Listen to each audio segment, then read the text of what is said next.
What is going on, everybody? Wow, my voice just like cracked. What's happening, everybody? My name's Ian Robinson. I'm a ZBrush trainer here at Maxon, and we are going to be having some fun today because we're going to be going over a bunch of really cool stuff about said lightsaber that is here on my screen. Let me just go ahead and just get some music started in the background because I like to work with that. But yeah, hopefully everyone is doing well. Hopefully everything is good. So as you can see here, we're now in April, which means I wanted to start on some of my May the 4th stuff coming up. I try to get like a little bit ahead when it comes to that stuff. So I wanted to showcase this lightsaber that I was working on. It's Luke Skywalker's lightsaber from Return of the Jedi.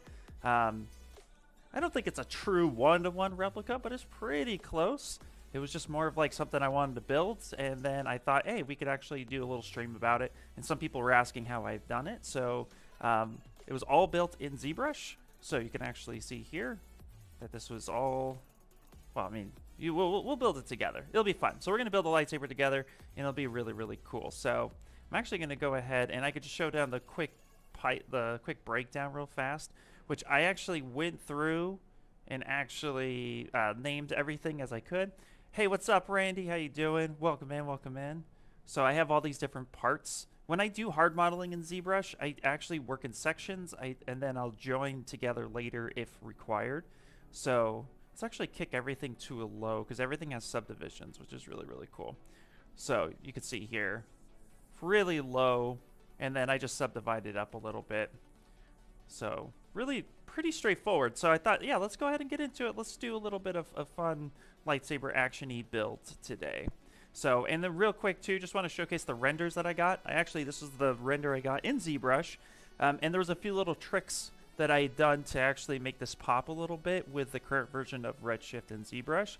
So if there's time, I can go over a couple of my settings, but I thought let's just get into the build. It would be really cool.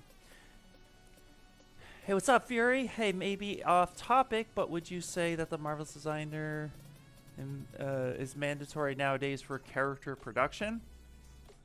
I would say Marvelous Designer is definitely an industry standard. I myself don't utilize Marvelous Designer, but I teach ZBrush, and I focus on the character sculpting aspect of the work.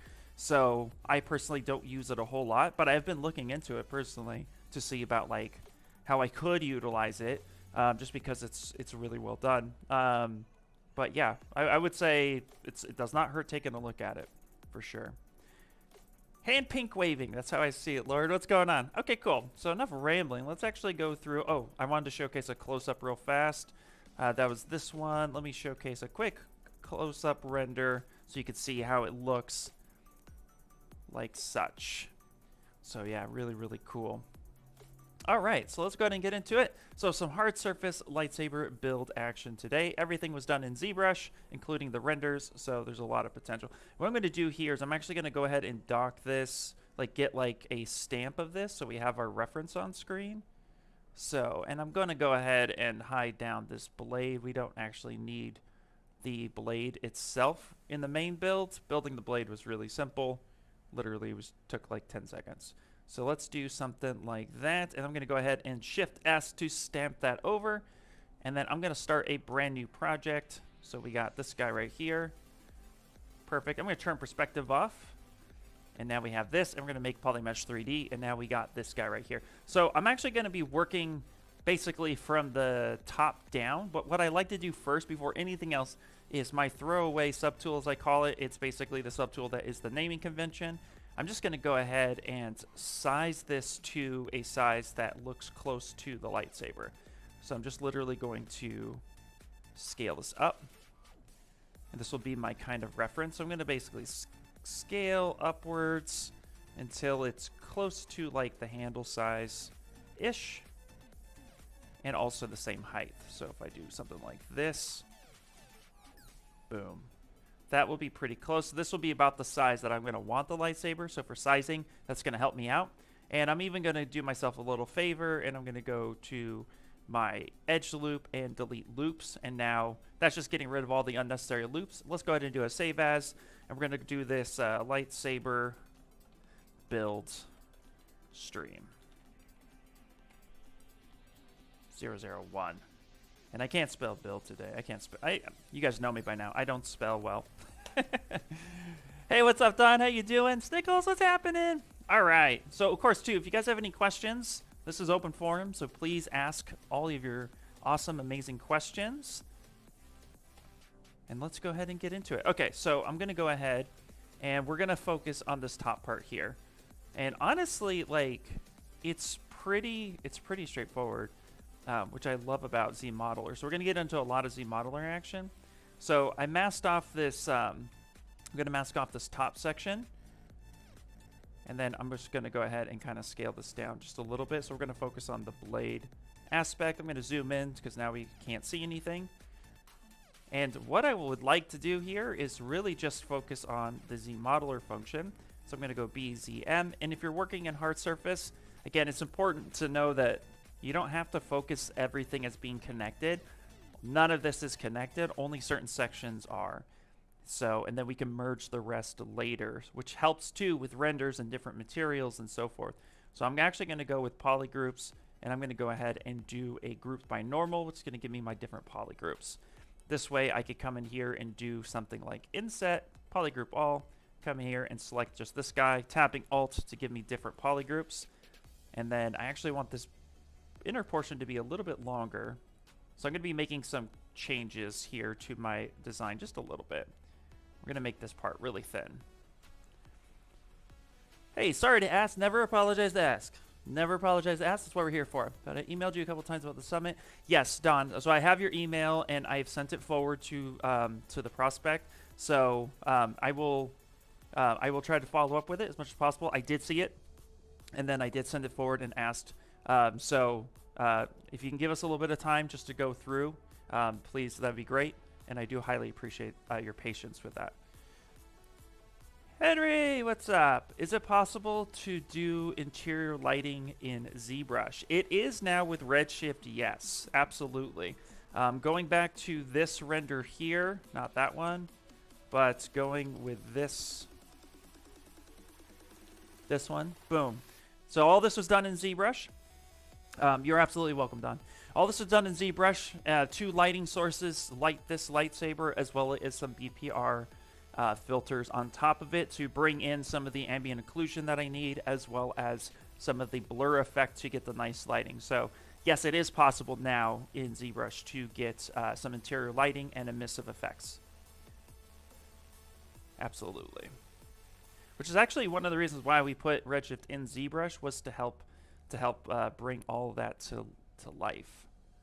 Makes it easier for you as the artist to definitely come in and start creating in a way that's a little bit easier and a little bit more time consuming. I mean, sorry, not time consuming, a little bit easier and less time consuming. Jeez, can't speak. So that way you're actually able to just kind of focus on the design element.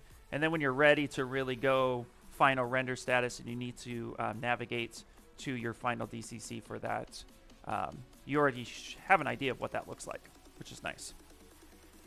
Okay, so I'm going to come through here. I'm going to Alt-Tab again. And again, I'm just focusing on this top part here. And I'm just going to come through here. And I'm just using QMesh and then Inset. And then I'm doing a mask reverse and dragging this out. So mask reverse is as you drag out your mask, holding Control, press and hold Alt. That does a mask reverse. And then I'm going to I'm navigating with the gizmo. Yeah, absolutely. What's up, Spear? How you doing, Spear Chuck? Cool. All right. And then, so you can already see we already got our final steps in here. And at the end of this stream, I basically have decided that you guys will be able to make this lightsaber just by following along. So the steps, what's cool about hard surface and ZBrush, and this is just my opinion on the matter, is that it's almost repetitive in a positive way. I don't need to do a whole lot of crazy tricks in order to get something that I really, really want or need. What's cool is that I'm able to just do a few handful of tricks and repeat that process a bunch of times, and then I can focus on getting something like this.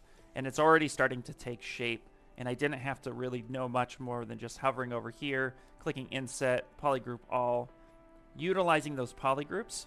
Now on this lightsaber, I'm pointing to my screen like you can see it. On this lightsaber, I actually had a very narrow a narrow opening for the blade itself.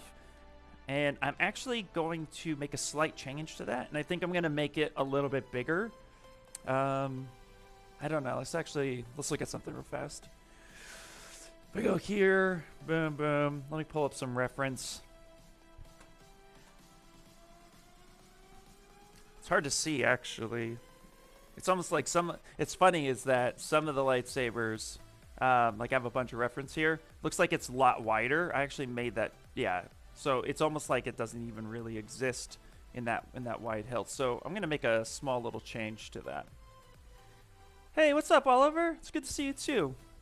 Welcome in, welcome in. We're making a lightsaber in ZBrush today. So what we're going to do is, now this is the slightly tricky part with this, is that I need this to be relatively the same width as this area. So what I'm going to do is just kind of just come through and make sure I'm not exceeding this. We don't need to go like super far down, but what we could do to give us a little bit more TLC here is that I can actually come through with QMesh. Again, QMesh is not an extrusion per se. It's ZBrush's way of actually, you can see I'm pushing through that area. It's ZBrush's way of actually moving geometry and then utilizing edge snapping to create custom designs with our poly groups. So it's a really awesome way to help things snap. And what I mean by that is, like, let's say if I wanted this group to snap to this edge here, this is what QMesh is known for. Take QMesh, come through here, and you can see here it snaps to that area. So I can create custom designs and snap to specific edge loops. Or two, what's neat about it is that I can actually create holes, which you'll see in a second how I do that. So we're actually going to come through and let's push. Yeah, so this will actually be the new opening. So a slight change to the original design that I did.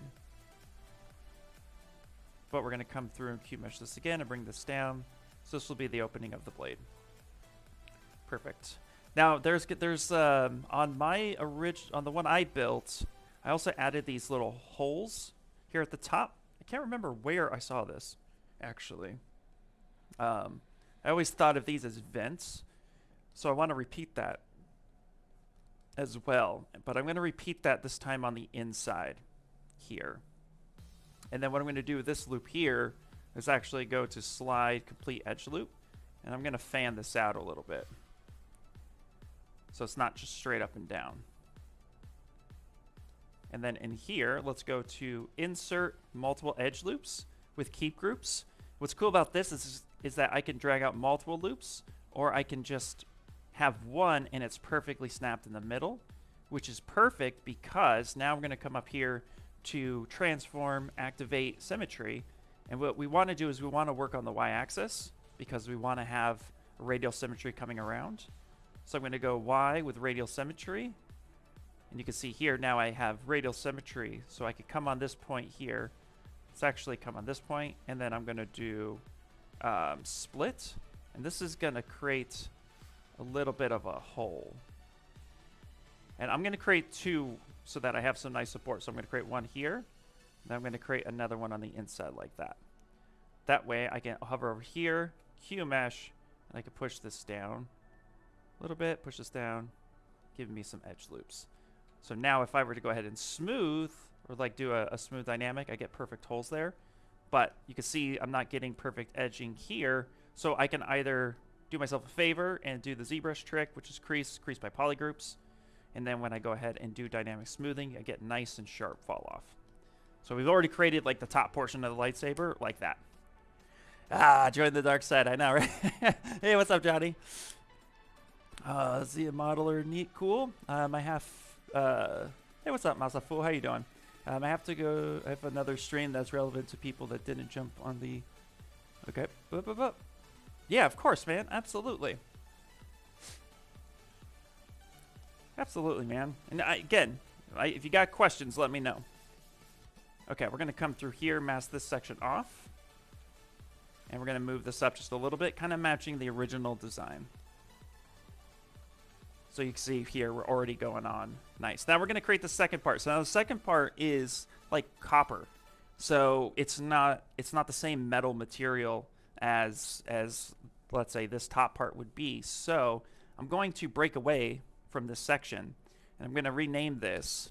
It's not really a hilt. It's not. We'll just call it top of saber. Really original naming, Ian.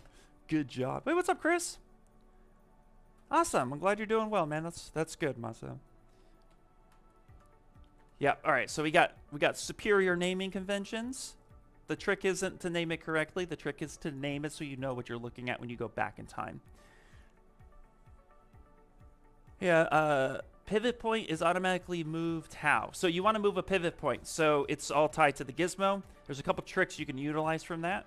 So I'm going to turn off my radial symmetry so I stay in the center. So the gizmo pivot point can be controlled by doing Alt and tapping on a vertice, or just holding Alt and recentering your gizmo. So if I wanted to, let's say, come on down here to the bottom, you can also do it by masking, which I do a lot. I will mask off an area or reverse mask it, and then send that gizmo to the bottom here. So now I can pivot this way back and forth. Or if I want to pivot up here from the very top, again, I can mask off this section, inverse it, send it to the top, clear it, and now I'm pivoting this way. So you can pivot however the gizmo is facing. But if you are looking at your model, another way to navigate in your scene is actually to do the right-click method, which a certain Mr. Paul Gabriel had converted me over not too long ago to almost full-time right-click, is that I can now, wherever I click on that point, I'm actually right-clicking, I'm hovering over, I'm not clicking on the actual tablet, I'm actually hovering over that point, and then I'm right-clicking from that point. And that changes my pivot point from the point that it's recognizing. So as I'm rotating around, it's rotating from this section. But if I come over here and right-click, I'm now pivoting from that section. So you can either pivot your viewpoint by right-clicking in that scene, because wherever you click, even if I'm out here in space, that's where it's pivoting from. Or you can utilize the gizmo itself to actually move your point in space by rotating your model. You're truly rotating your model, not just in the actual space itself. So the pivot point could be controlled in two different ways. However, most of us will not be moving our model around in space via the gizmo unless you're actually trying to make a change. But if you're right-clicking, wherever you right-click, that is going to be your new pivot point. Just finishing lunch? Nice. Seems like a silly question, but is it possible to use ZModeler to fix topo issues in ZBrush model? Short answer, absolutely, 100%. I could take a ZBrush mesh and make it good for animation, but yes, so absolutely, you 100% can do that. In fact, there's a couple settings you'll want to utilize, or just come up to the light box, go to brush, and then go to ZModeler, double click it, and there is a special retopology ZModeler version of the ZModeler. So the difference is, I'm not going to double click that, I'm just going to show you. The difference is if you hover over a point, you actually have it set to move with snap to surface. And then if I hover over an edge, I have this set to extrude with snap to surface. And then over a face, it's typically set to do nothing. And then this would be your ZModeler. This is your ZModeler setup for retopology. And it's that snap to surface that's super important. So to answer your question, if I take the sphere here, yay, this is a super beautiful Dynamesh sphere. And then I want to come through, I want to just duplicate it for funsies, solo mode it out. And then let's say I'm going to let's actually do, this is my favorite way to do any type of ZModeler or using ZBrush for retopology, is to have some polygroups selected, symmetry turned on if your model is truly symmetrical, going to geometry, and then I'm going to go to ZBrush, adapt, keep groups, smooth that down to 0, adaptive size down to 0. This actually tells ZBrush to have even, clean quads as much as possible, but still adapting to the mesh. I'm going to go ahead and remesh that, and I'm going to do that a couple times. Okay. Now let's assume, just for the sake of funds, that we have an error right here. What you can do now is with those ZModeler changes, just come through and actually take the face and do a delete. So right there. And I actually hover over this spot here, delete those faces you want to get rid of. And then you can actually come through, hover over this edge, extrude out, and then start welding those points together. You can even come through and go to bridge and then say 2 edges and actually start bridging those points together. And then of course too, you can clean that out. And if you have surface that's underlining, it's actually going to help snap to that surface a little bit better. You can also say, like, let's say I don't want this quad here, or this is a triangle and it's actually impeding on my loop. I can hover over the point and go to stitch, and then I can say this point and this point, I want to merge those two together. So like this is the error that I have, right? So let's say this is the error I want to fix. Now I come over and I delete those edges. I come out and I actually extrude this point here, and then I actually come through with that move. And again, that snap to surface would help me if there's an underlying surface coming through and actually cleaning up this the topology. So there you go. And then I'm going to go ahead and do a relax smooth to bring that surface back. And I just rebuilt it. So absolutely you can. ZModeler is really good for that. You are so welcome.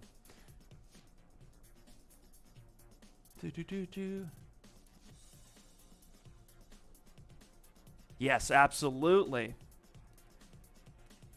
Yeah, Slimin', I'll have to play with that. Always do my retopple elsewhere. No, 100%. Also, too, I mean, this is something that I've been working on kind of like for my own personal use. How can I make retopology faster in ZBrush? Let me show you, too, a brush that I think got a lot of love a few years back, and then all of a sudden, like, it just kind of fell off the planet, and that is the actual topo brush, topology brush. Now, if I have a model here that I actually would like to come through and like actually retopologize, what I can do is actually use this topology brush to start creating these quads, right? And so from here, I can actually go ahead and alt tap and create new mesh. Now, you see here that I actually have some sort of thickness to this. I don't want that thickness. So I actually will set my brush size down to 1. If I go ahead and alt tap again, you might notice that it kind of like disappeared a little bit. But you can see here, I actually have single-sided geometry. So I'm going to back that up again. And I can actually clear those quads out by alt sliding my mesh this way. There we go. I'm like dragging too many things. Okay, alt slide that, grab 0, boom. Actually, 1 is the way to go.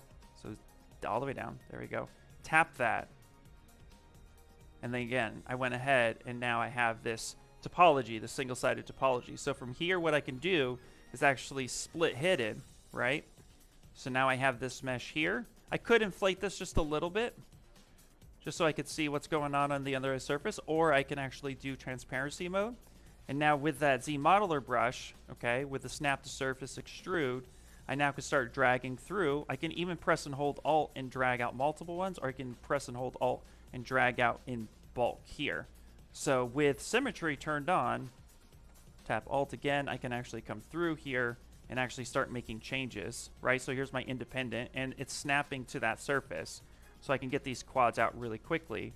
So you could, in theory, use the topology brush to get you started on that surface. But then as well, there's also rows that you can go ahead and utilize as well. So I can actually say num of rows, and I could drag this out and give me 5. And again, it's snapping to the surface. This is like, in my opinion, this is super underrated because I can come through here and actually start coming in and drawing out these different sections. And again, it's snapping to that surface here. And then I can switch back and forth to single row, and I can either pull this out and do this connection, or I could come here to bridge, and I can say bridge these points together. Boom, boom, boom. Right? So this is a super simple example, but it's, in my opinion, it's just taking this, moving this around, and adjusting all the stuff. You can get something really quickly, fast. And again, it all started here with it just started here with the actual sphere and then the topology brush. So I was able to manipulate that really, really quickly. So again, that's just coming down here, grabbing the topology brush. And again, you could turn on lazy mouse as well. So I can come up here, go to lazy mouse, turn this on, and get really nice clean topology. I recommend when using the topology brush to actually use a smaller brush size. But let's just say like this is the flow of my mesh. This is what I would want. I'm going to come through here and I'm going to start dragging out all these quads. And you can see here, it's actually coming through. And you can continue a line too. If you hover over, if you get really close, actually click, you can continue a line. So you can drag all of this out. So if you're like me, a little bit more visual, you could start retopoing just like this. This could be the starting of your retopo process as well. So there's a lot of ways to start that. Then alt drag, and then of course just tap and get that mesh. And even if you do get the mesh where it's double-sided geometry, like you're like dropping it down to that 0 point, what you could even do is instead of fighting with the brush and saying like, okay, I need that down at 0 and I need that tap, and maybe it's not giving you exactly what you want, that's okay. Let's say we do have some thickness like this. Just go ahead and split unmasked. Go down here and actually just, it's polygrouped for you. So you could literally just drag that mesh there, or just come in here, grab this one on the inside, go ahead and go to geometry, modify topology, and delete hidden. And now just go down to display properties and flip your normals, and now your normals are faced the correct way, and you have really nice even quads. So lots of ways to do it. Sorry, you've been grumpy in the last few streams, and not mad at you or Paul or the public faces. Really appreciate you. Hey, don't. Thank you. Thank you for saying that. You're totally fine. Thank you so much for saying that. I do appreciate that. And awesome question, by the way. So hopefully that answers a lot of what you were going for. And is there a mirror instance you can sculpt on the original mesh and isolate viewport, and then see updates on both instances in the other viewport? Like, are you talking about like multi-monitor? Or are you talking about split screen? There is a split screen function, but I will be honest, I don't know it as well as I should. That might be what you're asking for. So we have a video on split screen that I can throw it to you, but I don't think that's what you're asking. I think you're talking about multi-monitor. And if that's the case, there is no multi-monitor currently. However, let me send you an Ask ZBrush on split screen and see if that's what you're asking for as well. So I'm going to go ahead and send that in the chat. I just don't use split screen that often. It's not a part of my workflow mainly, but I know we do have a split screen. But if I'm reading the question correctly, I don't think that's what you're asking for. I think you're asking for multi-monitor. So if you can actually call and let me know if my assumption is correct. If not, I can try to see if what else, like how to answer that question. Okay, very cool. So let's go ahead and pop on back while I'm waiting for Colin to go ahead and continue our lightsaber build. And again, hopefully that topology question was helpful, because honestly, like, I am developing workflows myself to utilize the topology brush with the Z modeler brush to retopo quickly, because honestly I think I could do it faster than moving out of ZBrush. It's my personal opinion. Please, no one shoot me. All right, let's go ahead and go through it. So now we got our main top part here. Let's go ahead and let's create the secondary spot, which I'm going to turn this guy on again. Here, boom. So this is going to help kind of keep us in check with our height and make sure that we are achieving our goals, at least in the length aspect. So we're going to go ahead and create this copper piece next. So I'm actually going to go ahead and grab this. I'm going to Control-Shift-D, which duplicates our mesh or folder selected. And now I'm going to go ahead and actually scale this on down. I'm going to bring this on up here into space and now intersect this. So I'm going to go ahead and do this right here. Boom. I'm going to send this in there like that. Boom. Just like that. Okay. So this is already kind of what we're going for, right? Which is really, really fun. So now we can do one of two ways. We can either extrude this out by coming through here and sizing this up. And then I can either control drag a new edge loop and drag this out and then position it this way. And then go ahead and control drag again, which will give me this shape here. That's one way of doing it, and why I like that method is even though I have this little bevel here, I want this edge to be perfectly straight. This is the power of clip curve. Clip curve will actually take a part of your mesh, right, and it will push it to the surface completely. But I can mask this section off. I can come through here, and I can just clip that section underneath it, protecting my outer, and now that's a perfectly flat edge because it just took everything above it except for what was masked, and underneath I clipped, and that just shoved that geometry perfectly flat. So that's another great way of doing that. Or we could have just done the same old, which is we inserted, we used inset, got a different poly group, extruded or Q-meshed it out.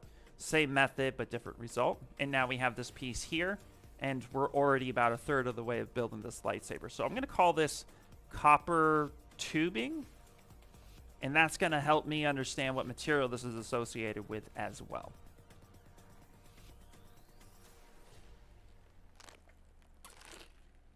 All right. Now let's move on to the next portion. Now the next portion is almost the exact same thing, just reversed with a couple extra steps. So I'm going to Control-Shift-D, and I'm going to name this, what should I name that? It doesn't really matter, does it? Metal tubing. The metal tube. And now I'm going to go ahead and, because the pivot point is sent here in the center, I'm just going to go ahead, whoops, unmask that. I'm going to rotate that bad boy around 180 degrees because that was in the center, so that works out. And then I'm actually going to scale this part up, and then I'm going to mask this section and bring this down like that. Now, what is kind of interesting is that we do have the good length.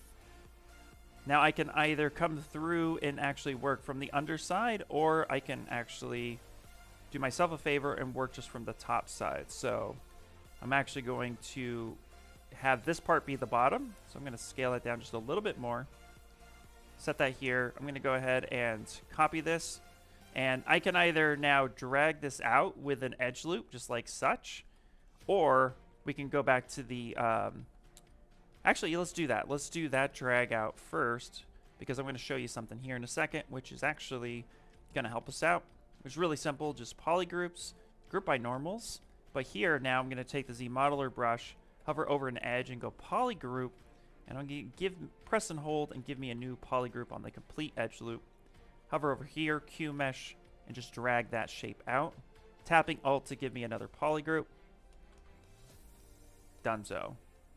So really, we already have the top part of the lightsaber pretty well in place. And if I line that up, that's actually pretty close to the size that we wanted, which is awesome. So now I'm going to go ahead. Let's do ourselves a favor. Let's click Save.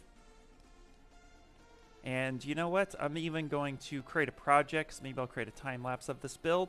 So I'm going to go to File. I'm going to click Undo History. Go ahead and save as, and then I'm going to call this live stream saber build with history. Naming conventions, for me, they are a lifesaver. All right. Now this next part is going to be really, really fun. We can approach this part in a lot of different ways, depending on how we decide to go about doing that. We can either really be tedious, or we can kind of shortcut it by making one and then utilizing array mesh to do the actual aspect. I originally made this as one piece. So if I actually come here and go to Alt tap this piece, and let's just solo that out. Might be a little hard to see because I actually have redshift materials on there, so I'm going to turn those off. I actually made this all as one piece from a super low topology, which wasn't super hard to do. So let's start with that. Let's go there. Let's do that. So let's come in here and let's grab this piece. Okay, I have this soloed out, which is great. I'm actually going to turn transparency off. And then I did name that metal tubing. So now I'm actually going to take this guy again, Control-Shift-D, send this down to the bottom. And now we're going to go ahead and start scaling this down.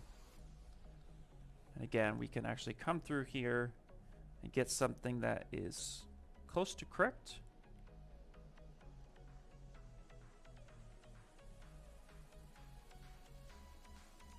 Smooth this up. Something like such. I'm actually going to go ahead and mask that section off, send that back up here, and then just invert that by control tapping and then dragging that up. Or I can use the scaling function and drag that up too. I'm actually going to want that to intersect just a little bit. So there we go. Sorry, my question didn't really make sense. Specifically talking about create instance subtool. Can I mirror the instance as well as translate it? Oh yeah, you can. Yes, you can mirror the instance. Absolutely. Oh, there's okay. All right. I think I understand what you're saying now. Yes, you can mirror the instance. There's a couple of ways you can go about doing that. So for example, let me go ahead and just save this real fast. So for example, let's go back here to our handy dandy remeshing tool here. And yes, so first off is I'm working in symmetry, but let's pretend I wasn't. And there's nothing wrong with that. So now I have this guy here. I'm going to go ahead and delete hidden. So geometry, modify topology, and delete hidden. So now I have this mesh here. So there's a couple ways that you can mirror. The most common way that myself and a lot of artists use is mirror and weld, which will mirror the instance of your, will mirror it automatically over from screen left to screen right. And then that's gonna, the mirror and weld aspect is also too because you can weld geometry together. What I mean by that is if I have this section masked off, let's come through here. Let's use our ZBrush brush with our edge loop, and then I'm gonna just go ahead and extrude this all the way over on this side. So if you cross the threshold of the center line and I do mirror and weld, it's not only going to mirror my object, but it's also going to weld that together, creating a perfect edge loop down the middle of my mesh. So this is actually a really great way if you are working on one side to actually quickly move topology and get things welded in by just pushing that over, mirror and weld, and then that gives you that aspect. But if you just want to mirror an instance, then like let's say we actually have this on the opposite side, you go to deformation and you can mirror the instance just by clicking mirror, but you can also mirror on X, Y, or Z axis. So you're able to mirror back and forth. Another trick though with mirror and weld that I don't think a lot of people know is that mirror and weld by default will be always looking again from screen right to screen left. So it's always going to be pointing in that direction. However, if nothing, and I mean if nothing resides over on this side of the mesh, or on the space, sorry, not the mesh, the space, there's absolutely nothing here. You're completely empty on this side because you worked on screen right. Mirror and weld also will work in the reverse. So I just got it back on the other side. So you don't have to mirror back the mirror and weld. Again, that only means though if there's nothing on this side. If you have something on this side, even just a little bit, like this one vertex is literally hovering that side, and then I do a mirror and weld, it's only going to mirror and weld that one vertex. So just be careful of that. So if you are using mirror and weld and you're like, man, I'm on the wrong side, and then you do this and that happens, that's because there is something that's actually on the right side and it detects this side first. But if there's nothing there and you hit mirror and weld, it will automatically pop that over too. So you'll be able to mirror your any part of your mesh from one side to the other, either by using mirror or mirror and weld to do those axes. No, it's set by default. It is set by default to always look on this side first and then populate that.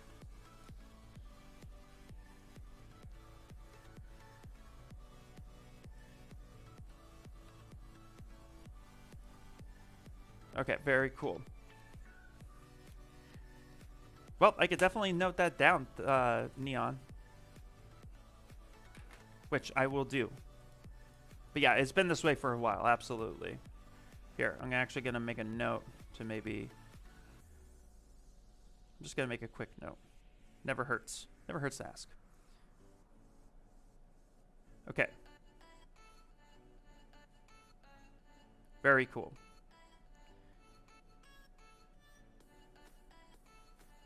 Okay, cool. Very, very good. All right, let's actually move on forward. Hopefully that answered your question, but yeah, that's how you can do the mirroring aspect.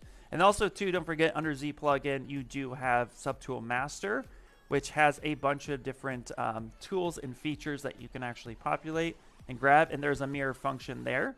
So you can actually mirror as well completely from which axis you're choosing on this side of things. So with the mirror and with the mirror deformation mirror, you could choose accessing from this side, or you just go up to Z plugin, Subtool Master, and you get this menu here.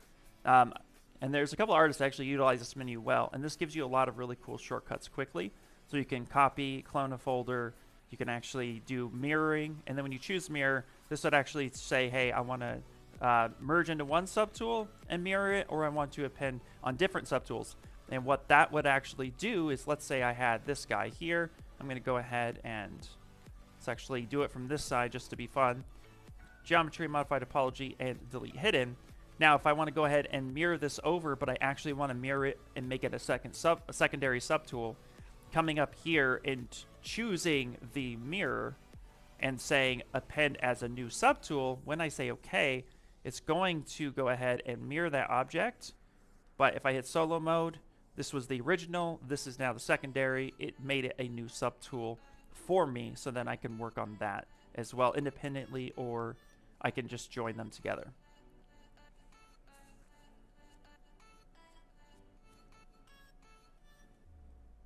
Yep. My monitor right now, so I have a 32-inch monitor, and my resolution is set by 1920 by 1080. I don't actually, no, I lied to you. It's actually 2122 by 1280. I don't go much higher than this though when I'm working, because a lot of times when I do any type of like redshift rendering, the higher this is, the more there is to actually render. So if you actually wanted to get a really good render out of ZBrush, you'd actually up that number. But typically I will be working in this or half of this even.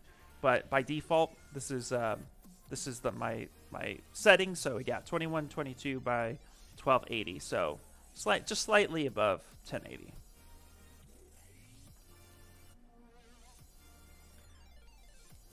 Great questions, guys. Great questions. Okay, we're going to pop back in here, and we're going to continue this section right here. Hello, what's up, Emperor of Cheese? How you doing?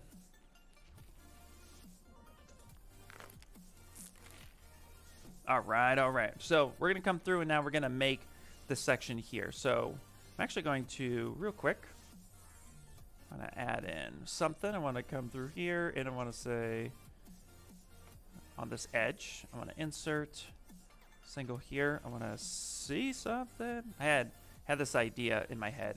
Oh my god. Let me see something.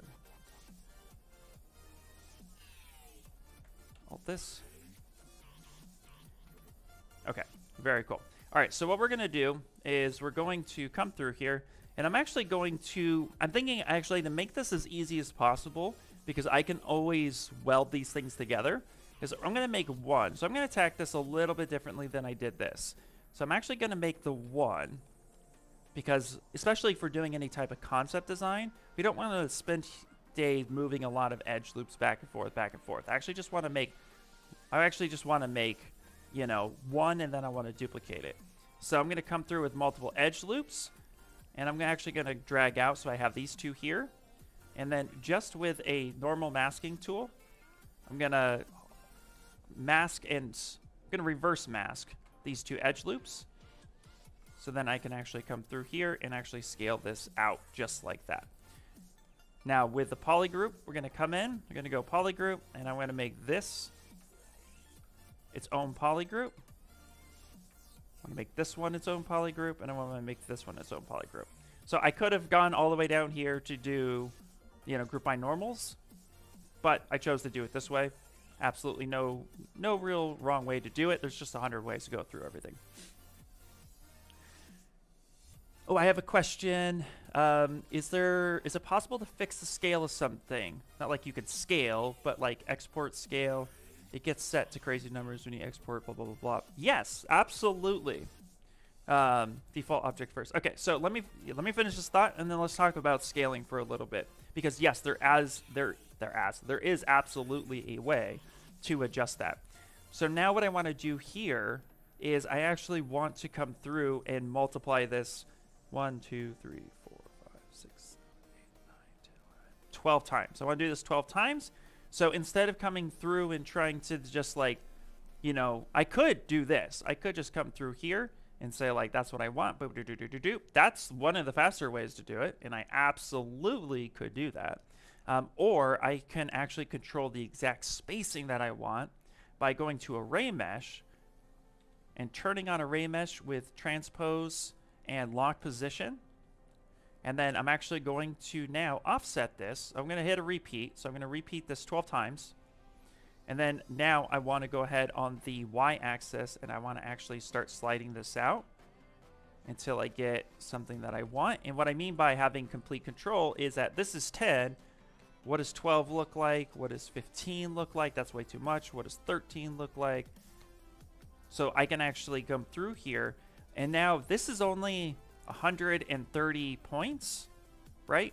But I can now turn that on and off whenever I would like. So I can literally get this one nice and finished.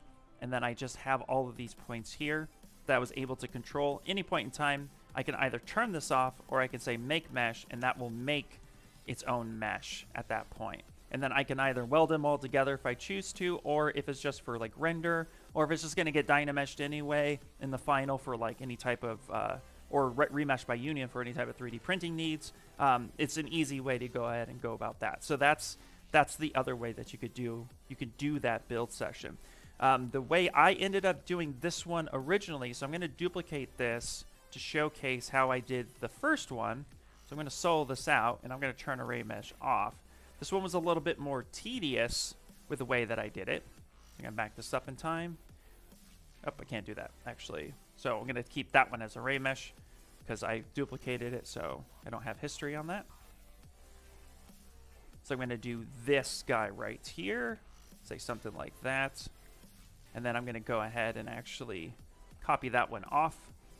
So the way I did this one, again, and let me turn on just to make it easier, but what I did was I actually came through here, masked off the bottom side, inverted that, then I came through like this, okay? And then I did a hand count originally. I was like, I don't know what I was thinking, but I came through here and I was like, okay, great, how many of these do I want? I want 12, so I'm gonna go to, insert, and then I'm gonna go ahead and I just drug out a bunch. And then I literally was just like, I want this one, and then I want this one, and then I came through here, and then I ended up scaling them out. This works fine, but this was the long method of doing that, and I don't recommend doing it that way. So don't be like me, do it the other way. Okay, so going to your other question, scaling. Scaling is super important, so I'm glad you brought it up. Boom. So what I'm going to do, we're going to keep that one actually. Where was this one? Solo it out. Let's go ahead and delete this one. Yay, perfect. Okay, so now we got this. Let me go ahead and hit save. So scaling. So let's say I'm going to merge visible here. So I will, just for the sake of funsies, go ahead and make a mesh on this. And then I'm going to go and merge visible. So I have this the one to work with. I'm going to control that back. Now I have this guy. So yeah, let's say your scene is ginormous, right? This is a massive, massive scene. In fact, I'm going to save out, and I'm going to go ahead and say test. Okay. So let's say I brought in something else too. Well, first off, the main thing to really focus on is that when you're doing any type of scaling, right, the thing is that under geometry, under size, right now, my overall size is set to 7. My X is set to 2. Y is 7, 2 size. I'm going to bring up another... What I'm going to do is I'm going to bring up another... not that one. I'm going to bring this one up. I'm going to bring up another project for a second, because this is the ideal project when it comes to rendering, when it comes to exporting out. I'm going to actually open up the earthquake project. So I'm going to say, yep, here he is, earthquake project. Oops, I hit the wrong button. Come through here, double tap it, say no, don't save anything. Okay, so here's my earthquake project, right? But if you come down here and look at the size is set to 2. This is actually a really good size for working and even setting scales and doing that sort of stuff. 2 is a good size. If you look at the majority of the actual projects that are default with ZBrush, like if I come up here to the dog, double click it, come on in, again, you'll notice that the size is 2. So how can we actually ensure that our sizing is correct when we're scaling stuff?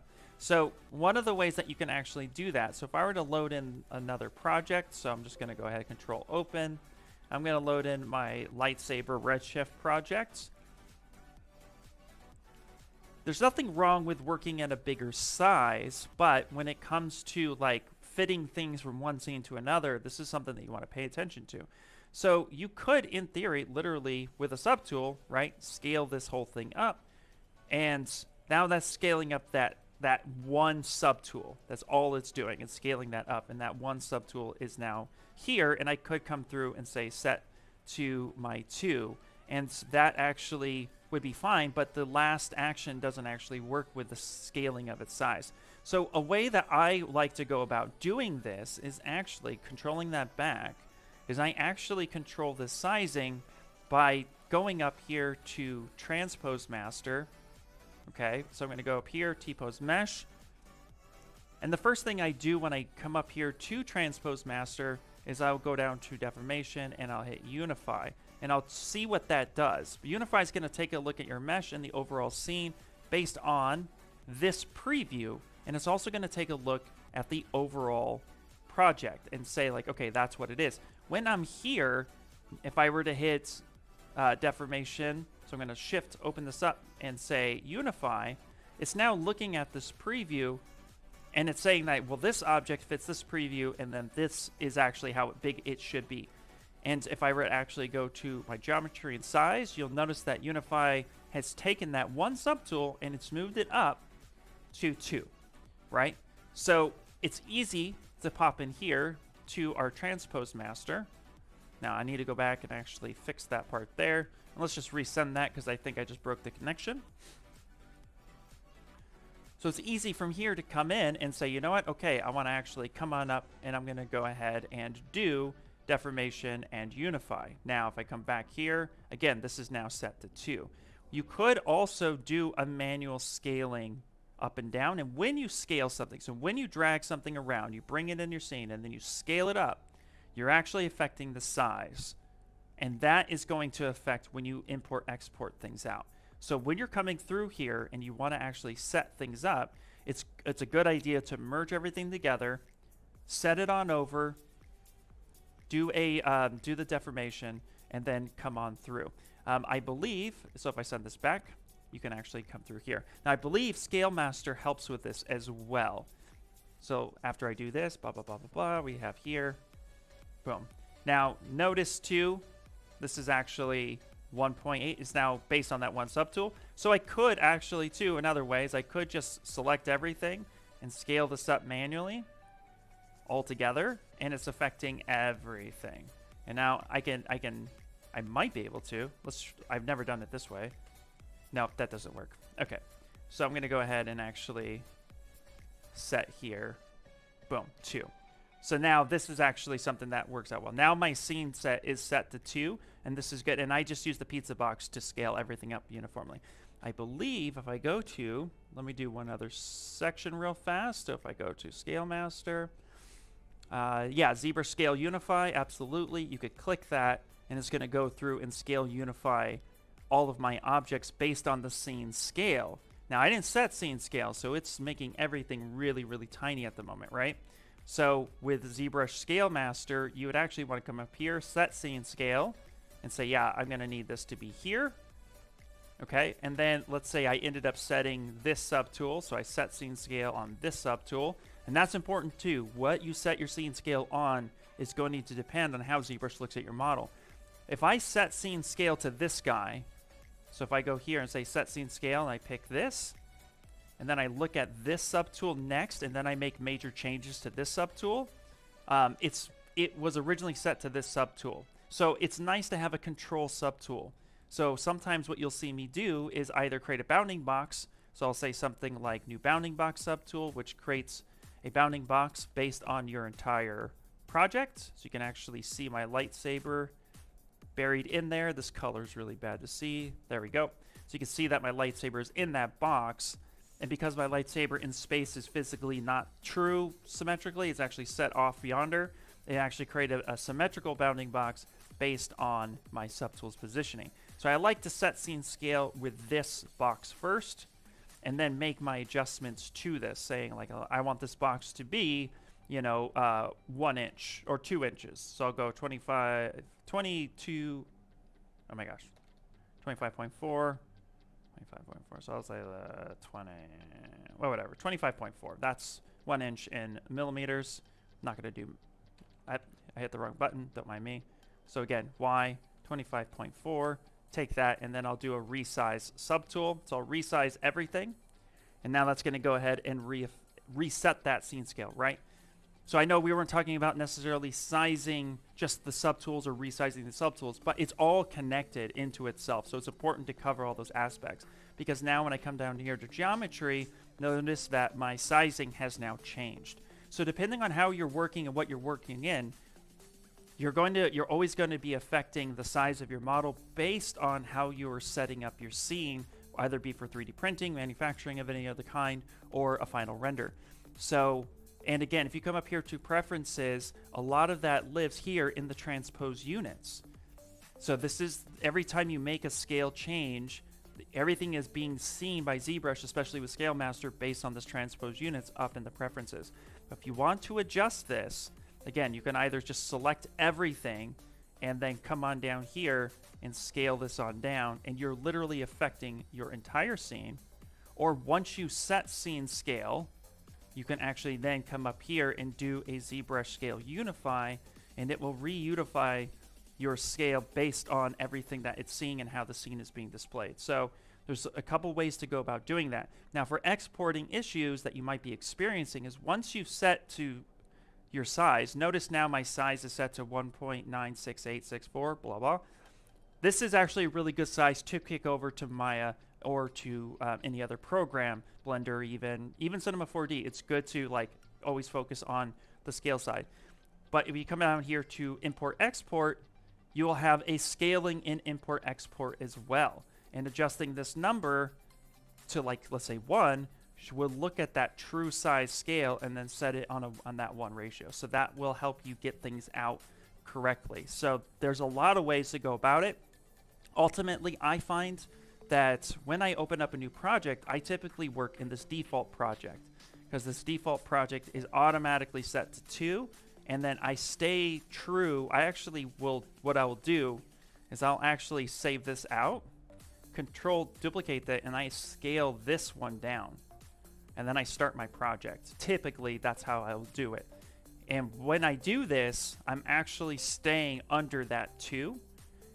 Now, 2 is like the golden number. That doesn't mean that if you have a size of like 25 that your scene is wrong. It's just if you're importing your scene to another DCC, you might actually notice that you're getting a much bigger file. So focus here on the sizing aspect of your scene. Dropping that back down to 2 should hopefully get you closer to what you're looking for. Hey, what's up, B? Big guy, what's happening, man? It's going good. Just another day in the office, and I love it. Will I be just demonstrating hard surface retopo with this mesh? If you are there any settings besides the ZBrush that you recommend for more accurate topology? Fun little fact, Emperor of Cheese. The way I work with my hard surface modeling in ZBrush is I try to keep my mesh as clean as possible the whole time, and then I don't need a retopo. I try really hard. Now, if there is any type of live Boolean tricks, for example, like if I cut a hole, I actually have some tricks for you that I can go through to help keep your mesh really nice and clean. The thing I will go on record saying, I have no problems going on record saying this because I personally have done this a lot, and I know other artists that do the same thing. if the object itself does not get decimated, when you move into something like Unreal Engine, everything gets triangulated anyway. So if nothing is actually being decimated, deformed, if everything is not being deformed or animated in a way where it's like, just like a wrist or an elbow, if it's not an organic thing that needs deformation lines to control it, if it's like a spaceship that actually has like mechanical parts to it that might move, those mechanical parts can be independently animated for those. But everything at the end of the day for like a game engine, for example, gets triangulated. So really the cleaner the topology you build from the start will help you with all the other steps like texturing, UV, unwrap, etc. But then once it gets to something like Unreal Engine, it gets triangulated. So here in this aspect, when I model in ZBrush, I'm actually going through and I'm trying to keep all the edge loops as clean as possible. But let's say, for the sake of argument, that I actually, let's say here I have a mesh like this, and I'm going to go ahead and I'm going to pop a hole in this guy, and I'm going to do a live boolean.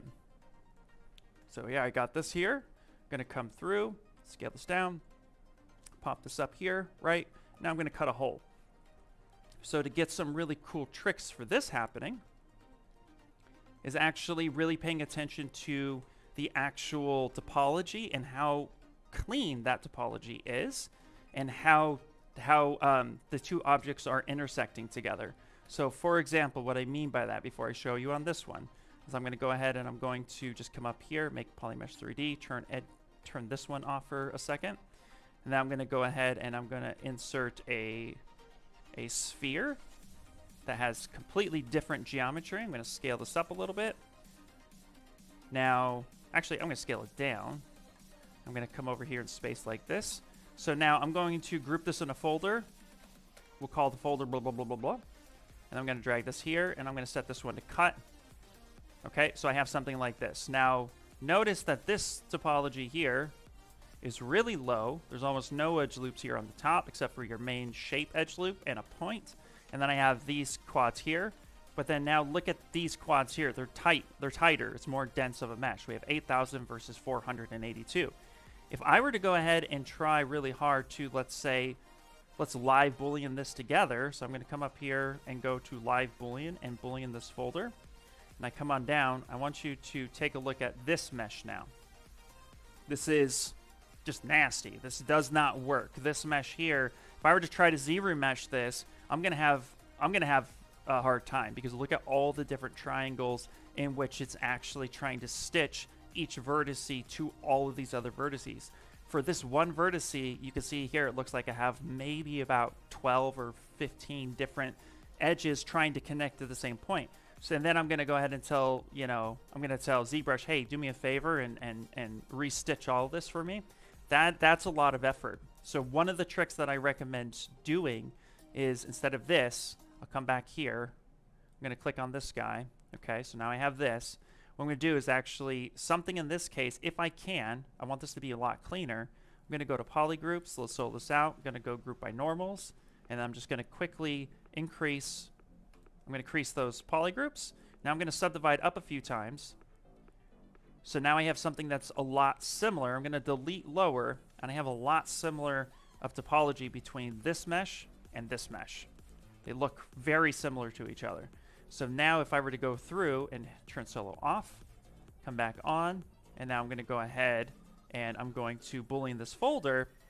Now I have this topology. Now this topology, at least around here on this edge, will give me a nicer time. So when I want to ZBrush something that has been live booleaned like this, now I can come through and say this actually might give me better results. So I'm going to go to ZBrusher. Again, this actually is this model is symmetrical, which helps us in our favor in this demonstration. But if this was off over in space, I would make sure symmetry is turned off, and then I would actually up this. This is 10,000 active points, so I'd actually from 5 maybe go to 10, or maybe click same. I would keep it around the same. Keep groups. I'm going to go ahead and turn smooth groups down, and then adaptive size down to 0. And when I go ahead and ZBrush this, now I have a lot cleaner of topology that just got pushed all the way through. That doesn't mean that you couldn't do it on this mesh, which we could go ahead and try, but notice that this point on this mesh is 3,000, and the starting on this one was 10,000. And I actually doubled that topology, almost doubled it. And now I can actually come through and say, let's go half, maybe retry this a couple times. And I'm getting a lower, cleaner topology, and I can work with this. This is something I can work with, no problem. I can even hide this mesh here, so clicking this point, maybe coming through and doing like a relax smooth if I wanted to.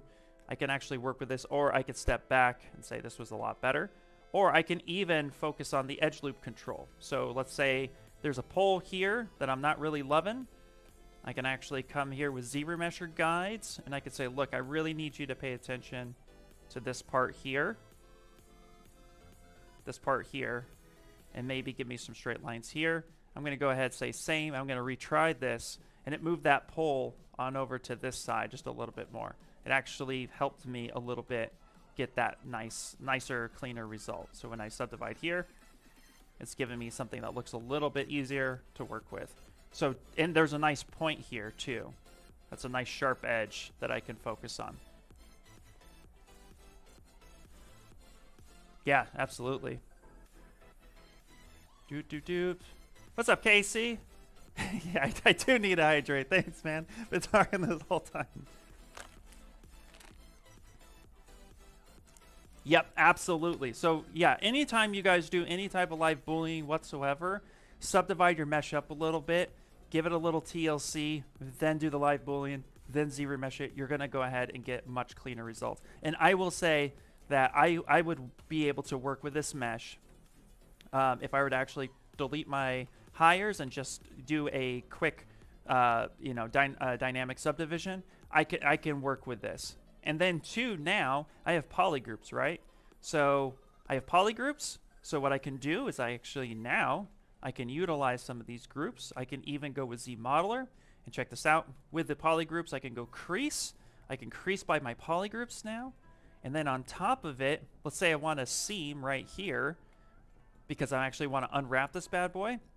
So I'm going to go through here, and I can, I'm going to go in the back like this. I'm going to find that middle one. I'm going to go with the point with crease and shortest path. I'm going to click this point here.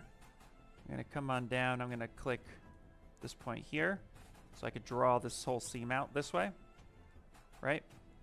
Just like that. To that point, to that point.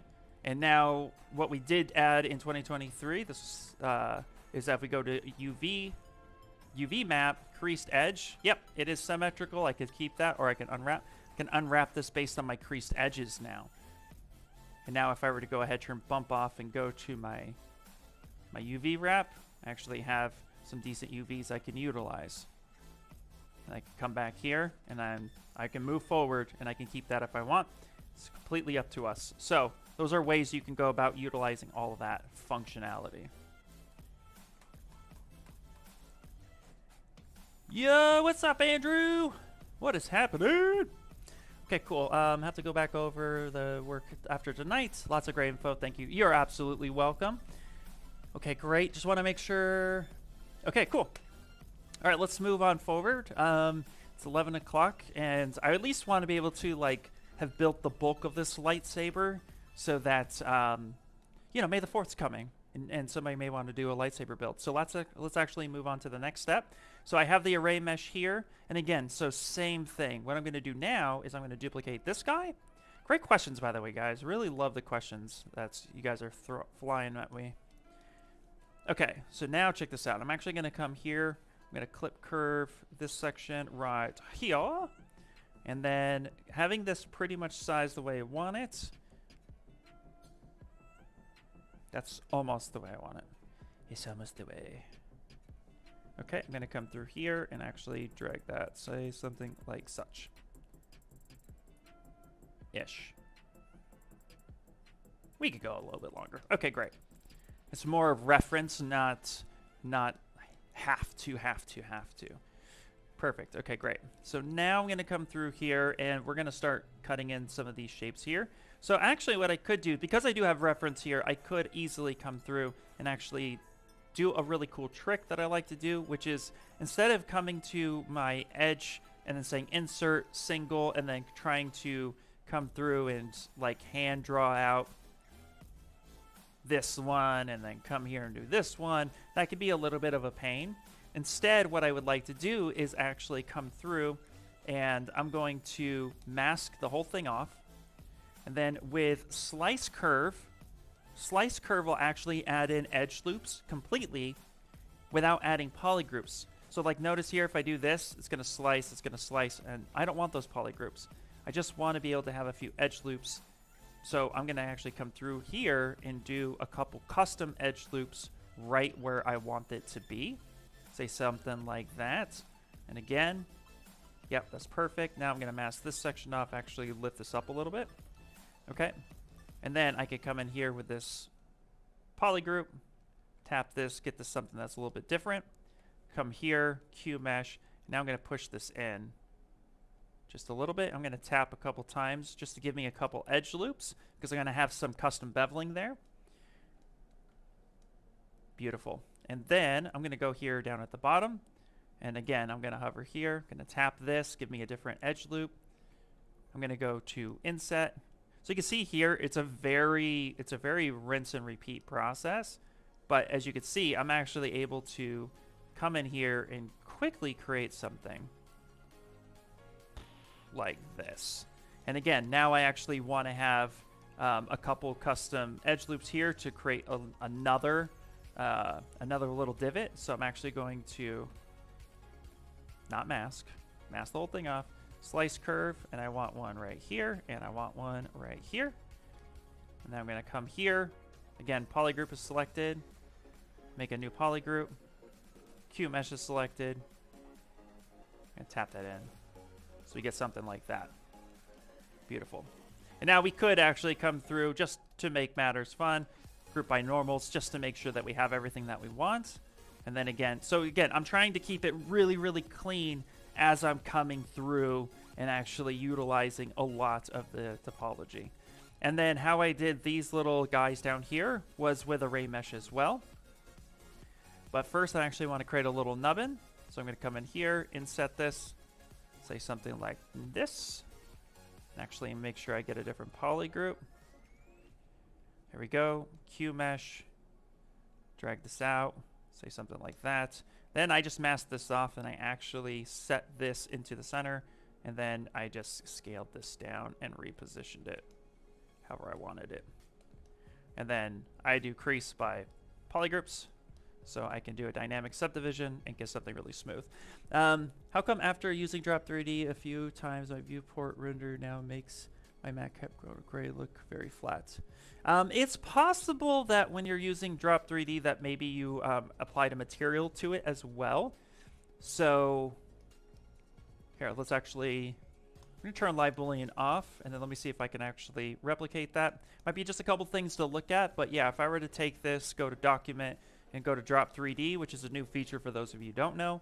At the very top here, I did not have materials or RGB actually selected, and yet it auto selects because we're moving into a 2.5D tool. So I would first want to make sure that you turn that stuff off. And then what I also recommend is that you come over here to your simple brush and drag something like single layer brush. And again, just make sure your RGB is turned off. And then from there, you can actually come through and maybe create like, let's say maybe something like a line. Cool, just dragging that out, say beautiful. And then the other thing to look at, let's dock this over here, is that the sub-pixel size, the lower the number, the more dense it's going to be. And optimization is more, think of it more like is decimating after the fact. So I would start at like maybe 2 and then pick it back up. And then you have something like this. If I take a look at that mesh. But if I had a material turned on, like if I actually back this up, and then I say, okay, I'm going to go ahead and drop this again. And then I had, let's say, just for instance, maybe I accidentally had flat color, or I had something like skin shade. And then I did mRGB, and I'm dragging this out. Starfish, there we go, perfect. Pick it back up. This is now it's now picking up that color and that material in that spot there. And you can see here, there wasn't enough information to capture that color. So I would say try that first. But if it's different than what you're seeing on my screen, I'd say it's okay to throw in a trouble ticket. just because there might be something else going on. But I would say start there first. Just double check and make sure that stuff's not turned on.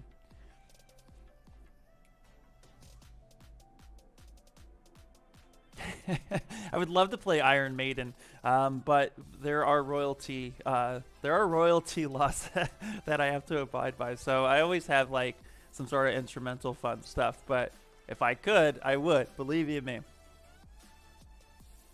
Oh, also your 3D brushes don't work out as well. Okay, so you're going to be working in, when you go to drop 3D, you're moving back into the foundation of ZBrush, which is a 2.5D program.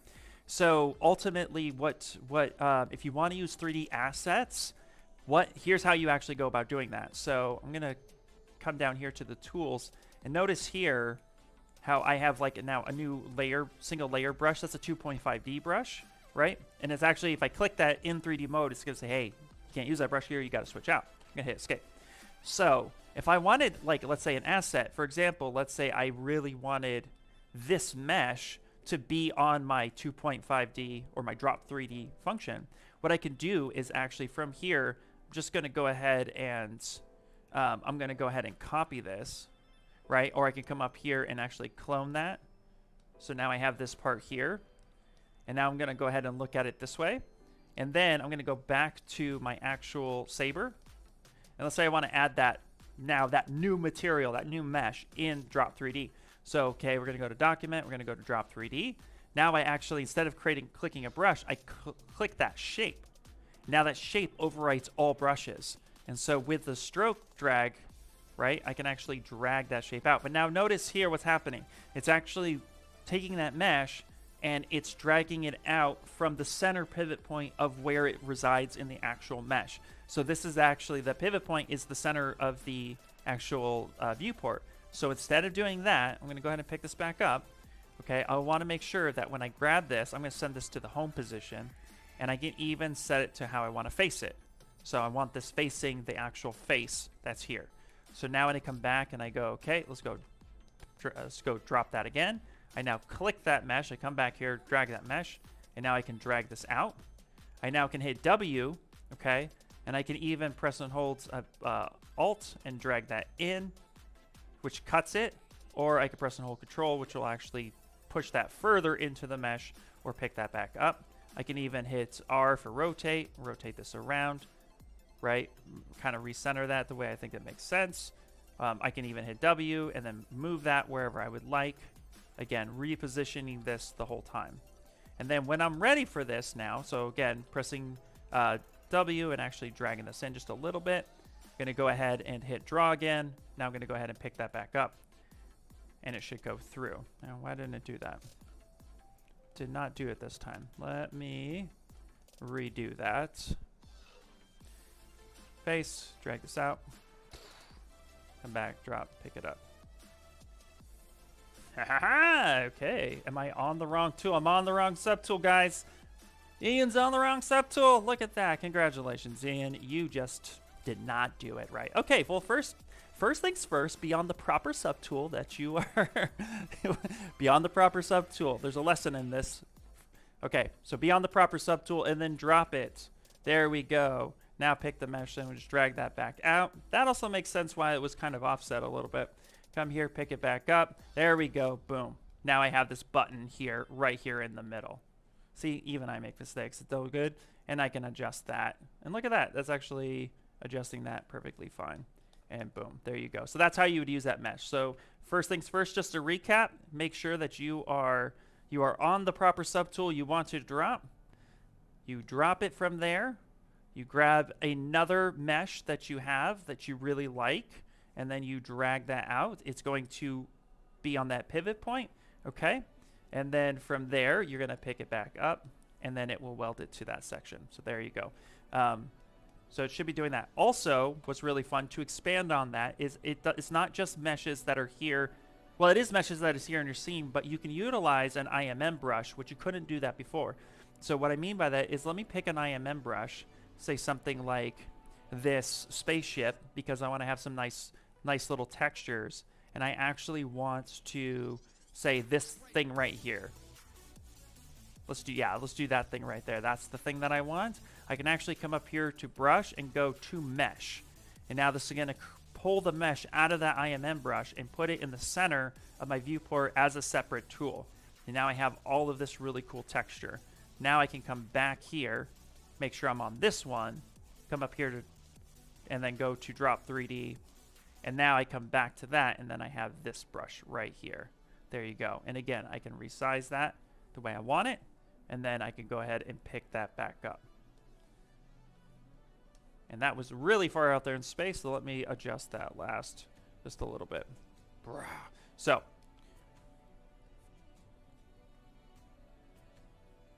yeah, I am human. It's happened. It's happened.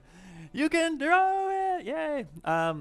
Does ZBrush complete with Maya in terms of hard surface modeling from point A to point B? No, absolutely. Yeah, ZBrush is an industry standard sculpting program, and anything that you build with inside ZBrush, whether it be from hard surface to organic or environments, you absolutely can bring that into another DCC like Maya. In fact, that is a very typical gaming workflow that we actually have GoZ functionality straight from ZBrush into Maya. So if I had Maya installed here, which I actually think I might, I can actually re-click this. Say I have Cinema 4D, which is perfect. 3ds Studio Max, that's on there as well. I'm going to skip that for now. I don't want to. Maya was found. Boom, that's the one I want. Yeah, go ahead and install that. Boom, perfect. And then I can come through and say, yeah, Photoshop was found. Yeah, click it. Yes, yeah, go ahead and install that too. Yeah, perfect. Boom. So you're watching me literally install. Now I can pick which one do I want to go to. Cinema 4D, Studios Max, Maya, Photoshop, all of that. GoZ works in that function, so you absolutely can send your ZBrush stuff on over in that pipeline. What did I use to make the reference picture? Great question. So the reference picture that I used, actually I made this lightsaber ahead of time. I actually made this lightsaber a little while ago, and I wanted to make another one. So I actually came over here, and I drug this up, and then I hit Shift-S, which stamps it to the screen. And then while I'm modeling, I can actually come through here, and then I can match that up perfectly fine. So it's you can also do a texture. So let's say I do my infamous, and most of us do this as well, I'm sure. I'm going to go ahead and drag this out, and let's just call this Luke's lightsaber, right? Boom. So I find Luke's lightsaber as the reference. They're going to go ahead and perfect. Let's just drag one. All right, there you go. Let's grab that one. Go ahead and save that image, right? I'm going to put this on my desktop, and that's saving me out a nice JPEG. Now I want to bring that image in. So another way you can bring in reference, one of two ways you can do it. You can either come through here and actually go to Subtool. This is an older way of doing it. Insert a plane 3D. Say something like this, and then I can actually insert this as a texture map. So I come through here, say import, go to my desktop where I saved it. Is that where I saved it? Where did I save it? Where's that in my downloads? Where did you save it, Ian? It's a good question. Well, where did I save it? Where did I save that? Go save as. Oh, okay. Saved it in another one of my projects, not in my lightsaber project, and another project coming up soon, guys. Another project coming up soon. Look at that. Possible Mandalorian helmet. Boom. Now I have this as a texture. I'm going to go ahead, and there is my lightsaber on my texture, and I can do it this way, or turn that off for a second. I just come up here. The easiest way, the way most people actually really learned how to do it, is import a texture. There it is. Say something like this. And I'm going to add this to Spotlight. And now I have on my Spotlight menu. So I'm actually going to scale this up, and then I'll move this over, and I'll even rotate this around. Say something like this. Okay, and then I can go ahead and hit Z. And then from there, Shift-Z will hide it. Shift-Z will open it up. Z will bring up the Spotlight. And then I believe, I haven't done this in a couple days, but if I actually choose, is it Paint or it's Intensity? I think it's Intensity. No, it's Paint. Paint. Yeah, nope, not that way. Contrast? Yeah, no, not that way. As Ian fumbles around and does it all. Yay. There it is. If my image is clean enough, I can actually press and hold Control and kind of drag on a color and hide a good chunk of that color. say something like that, and then I can actually have that there. This is not a super clean image, but you get the point. You can actually come through, position that. You can even take the opacity down just a little bit, and then again Z, and now it's there, and now you have an image there. So a couple ways you could do that, or you can use pure ref as well. So there's a few ways to go about doing those actions.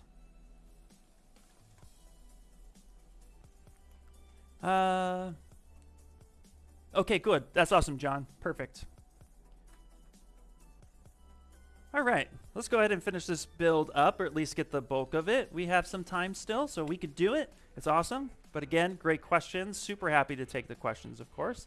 So now we're going to go ahead and we're going to down here at the bottom, we actually have, let's blow that up. Let's use this reference. We have these little points here, and I want these shapes to actually perfectly go around this section.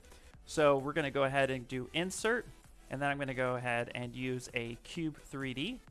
And then there's a couple ways that I can actually manipulate this cube to give me what I want, because this cube is perfect for, you know, having some sort of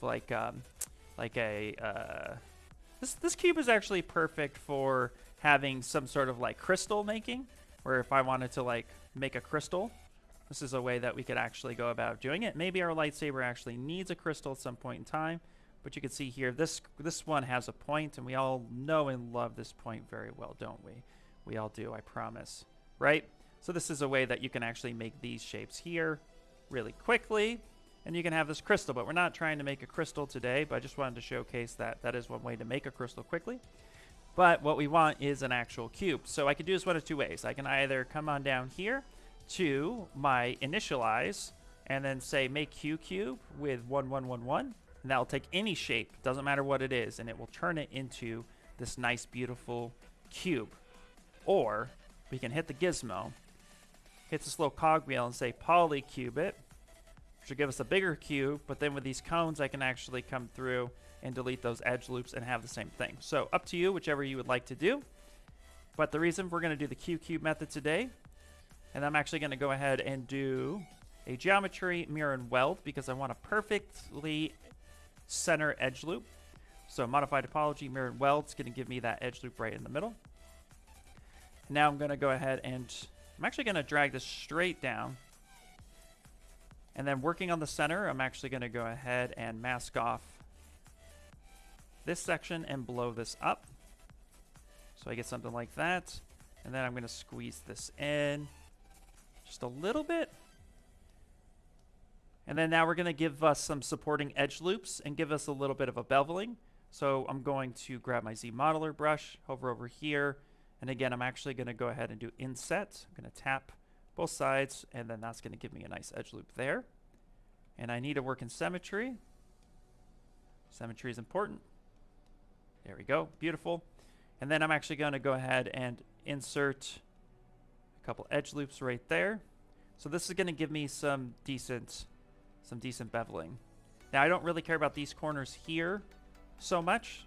So even if I were to do this, right, that's not quite what we're looking for, but I'm going to go ahead and grab a couple loops here. It's going to kind of hold that shape just a little bit better, and even in this section here and here. So I am manually just doing that, and that's going to give me a much better shape, and it's super low res. So if we wanted to increase the resolution just a little bit, we can go to our edge, insert multiple edge loops, keep polygroups, drag this up, give us just a little bit of proper topology that's going to be pretty decent. Now that's going to give me something like that. That looks really nice.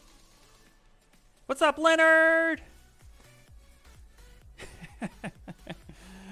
What's up, Darren? Yeah, exactly. You are so welcome, Vardas. You're so welcome. Also, some brushes leave the curved line behind. How do you get rid of it after already drawing it? Perfect question.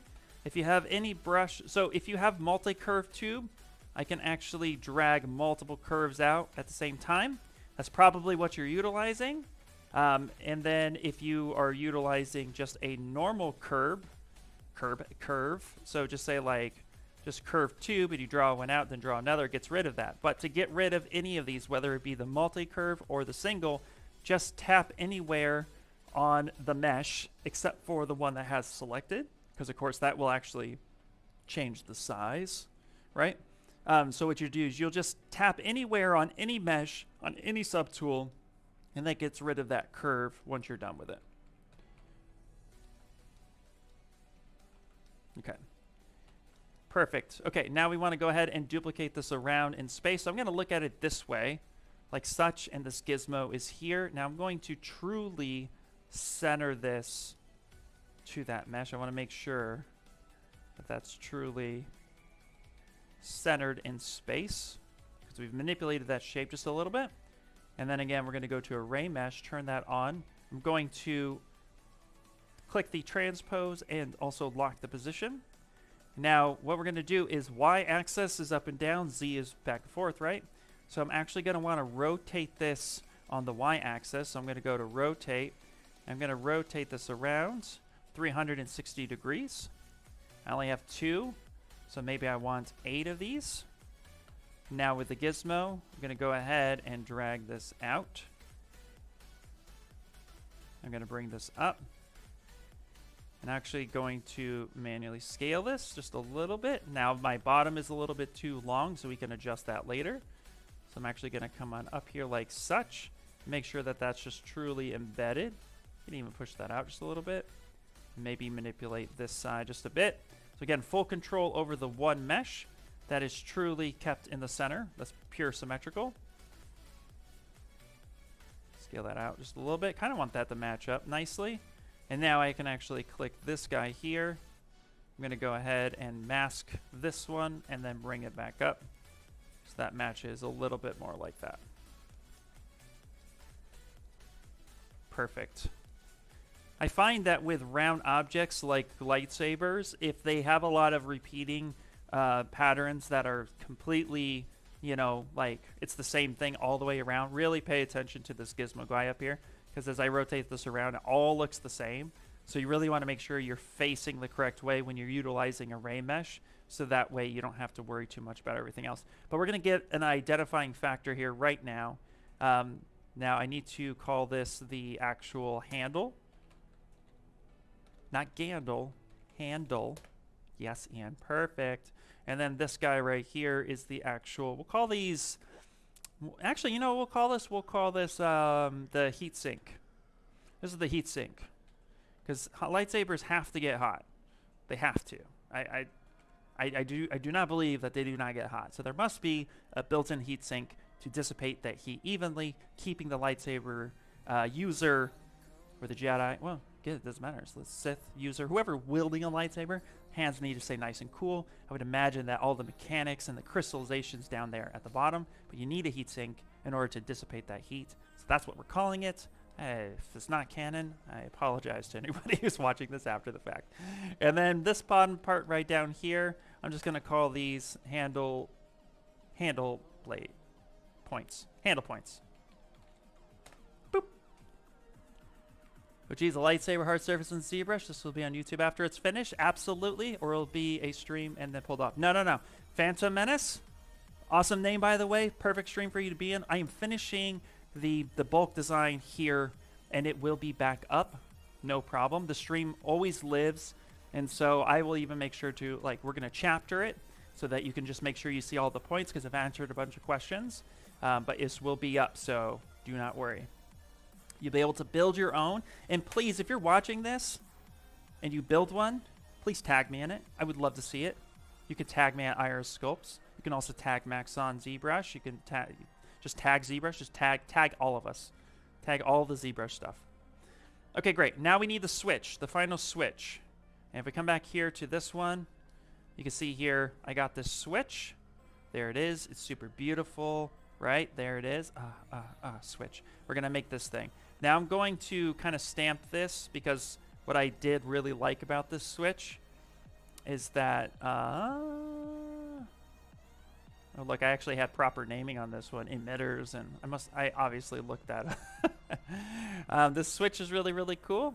But this is really simple. This is just kind of like a little Y-shaped switch here. That's it. That's the shape that we're making. I'm just going to Shift S tap that so that we could see it, and then I'll even stamp this one here like that, Shift S, and then we're going to come back here.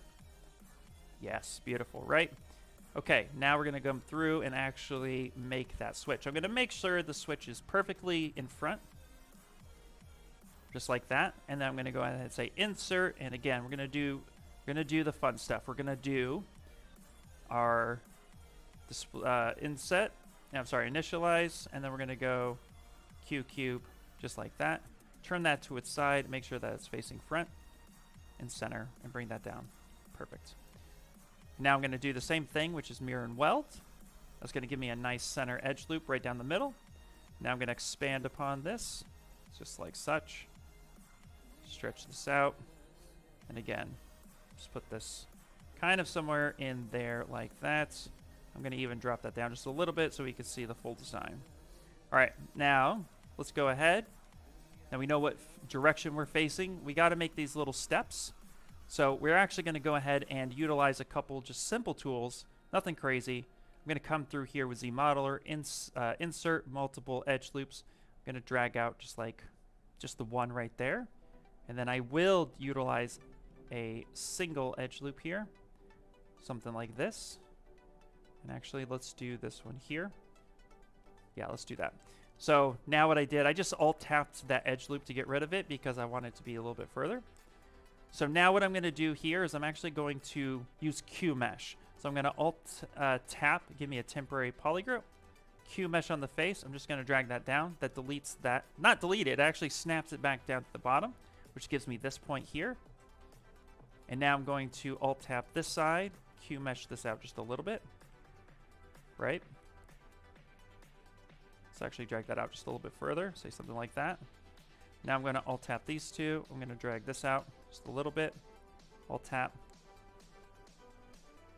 I'm going to alt-tap that and drag that out just to get those stepping stones. So that's it. So all we did was we extruded this out, Q-meshed it, extruded it up, extruded it out.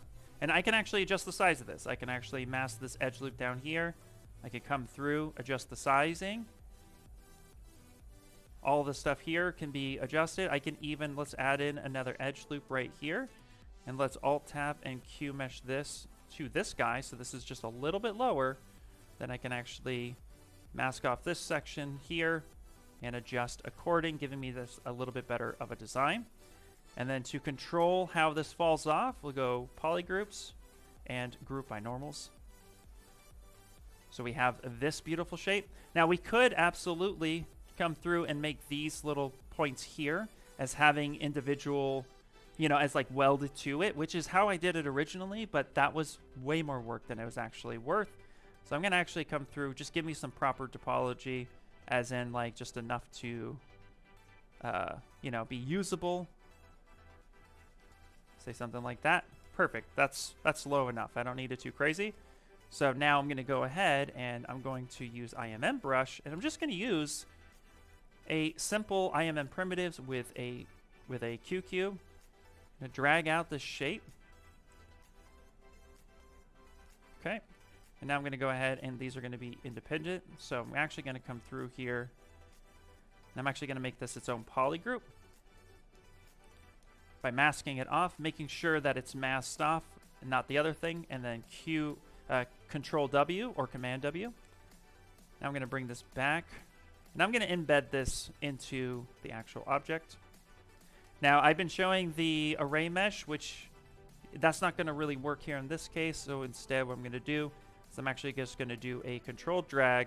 I'm going to utilize the edge loops as a point in which I'll keep everything even. So while my gizmo is facing this edge loop here, I know it's lined up fairly well. I'm going to hold control, drag out to the second, so that way I know it's lined up evenly. Let go of control, drag this out. It's going to give me something like that. Now I can just mask this section off, repeat this, and then maybe set this in the center. And then I can actually come through and readjust that so it's as even as possible. A little bit of a manual change there.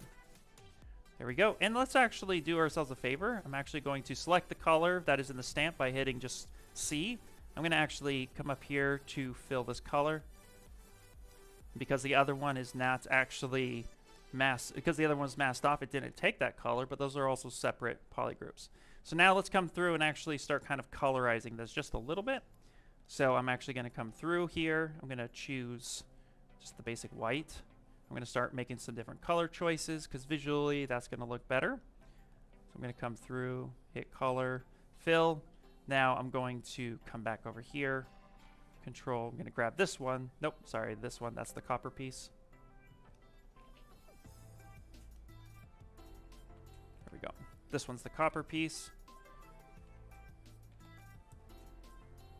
Make sure it's not masked off. Fill that. Perfect. Now this one, I'm actually just going to make this all black, or at least the darker colors. I'm just going to say fill. I know this top part here is actually a white color, so we can actually come through and give it some edge loops and vertices because we're poly painting. And poly painting is going to essentially allow us to, that's where the poly paint is captured, is within the vertices itself. So if I want to make sure that it's actually a decent paint job and not too crazy, I'm going to just come through here, give me some different edge loops, say something like that. Great. Then I'm going to now gonna get that poly group and that one, and then I'll paint this one white. Control, fill that one. That way that one is black and the other one is white. Perfect. And that will do that. And then I'm going to do the same thing here. I'm going to tap here. I'll check chat in a second. So again, because this is array mesh, I can actually come through here and turn these off for a second. Just turn array mesh off. Come through and actually give me some nice edges. Say something like this, say something like this, and then just something like that, right? And now I'm actually going to pick this one. This one is going to be the white color. So I'm actually just going to hide that one, and these will actually be the darker colors. So I'm going to go ahead and say fill. Let's actually make sure it's the same color. So I'm going to see over there. That just picks. Now I have this. If I turn array mesh back on, boom, all my color transfers with it. So so it transfers color as well. And then I'm going to come through, tap this one, and the same thing, color fill. And we're mostly done with the overall build. I talk forever, so you know that's always going to affect how fast or slow we move something. Let's make sure I didn't miss any questions. Yes, Larry, absolutely. This will be on after the fact. Yeah, right. He's here, hanging out. What's up, Kairos? How you doing? I like how you can come here and see how it's done, and then they'll help you if you ask questions. This guy's helped me a few times. Absolutely, Violet. That's what, honestly, that's what I love to do. That's why I'm here. And I just, honestly, I just love it so much. So, what's up, Leonard? Yeah, dude, if I didn't answer that question, Leonard, I'm doing good, man. Doing good. Lots of really fun stuff. Okay, let's actually come through, and let's look at my original lightsaber build, or at least check out our reference. So we have a reference here. Okay, so this switch is actually a lot bigger than I made it. I made the switch pretty small. Yay, small is not what we want.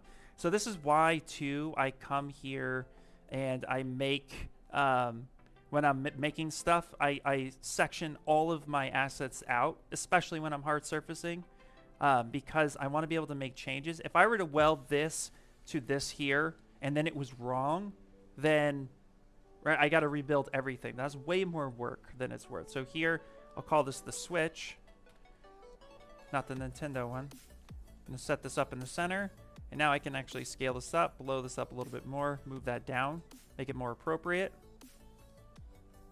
right? And even set that up just a little bit more like that. There we go. So that's a little bit more accurate to size. And same thing, but like let's say if I wanted to weld something to it, for example, let's say I wanted to weld a button, like I wanted to model a button within it or something that looks like a button, then I absolutely can come through and do Z modeler, maybe have this shape here, and then I could select like maybe these points here, and then maybe these points here, right? Actually, I don't want that one here, so I want 3 and 3. So maybe that's what I want to do. Then how did I not have? I did not. Okay, got to turn symmetry on, Ian. So I'm actually going to go, give me some space, 1, 2, 3. Skip a space, 1, 2, 3. That should be better. And now I'm going to actually come in through here. I'm going to do inset. And then I'm actually going to Q mesh this down a little bit. Say something like this. Okay, I'm going to inset this one more time, a little bit bigger.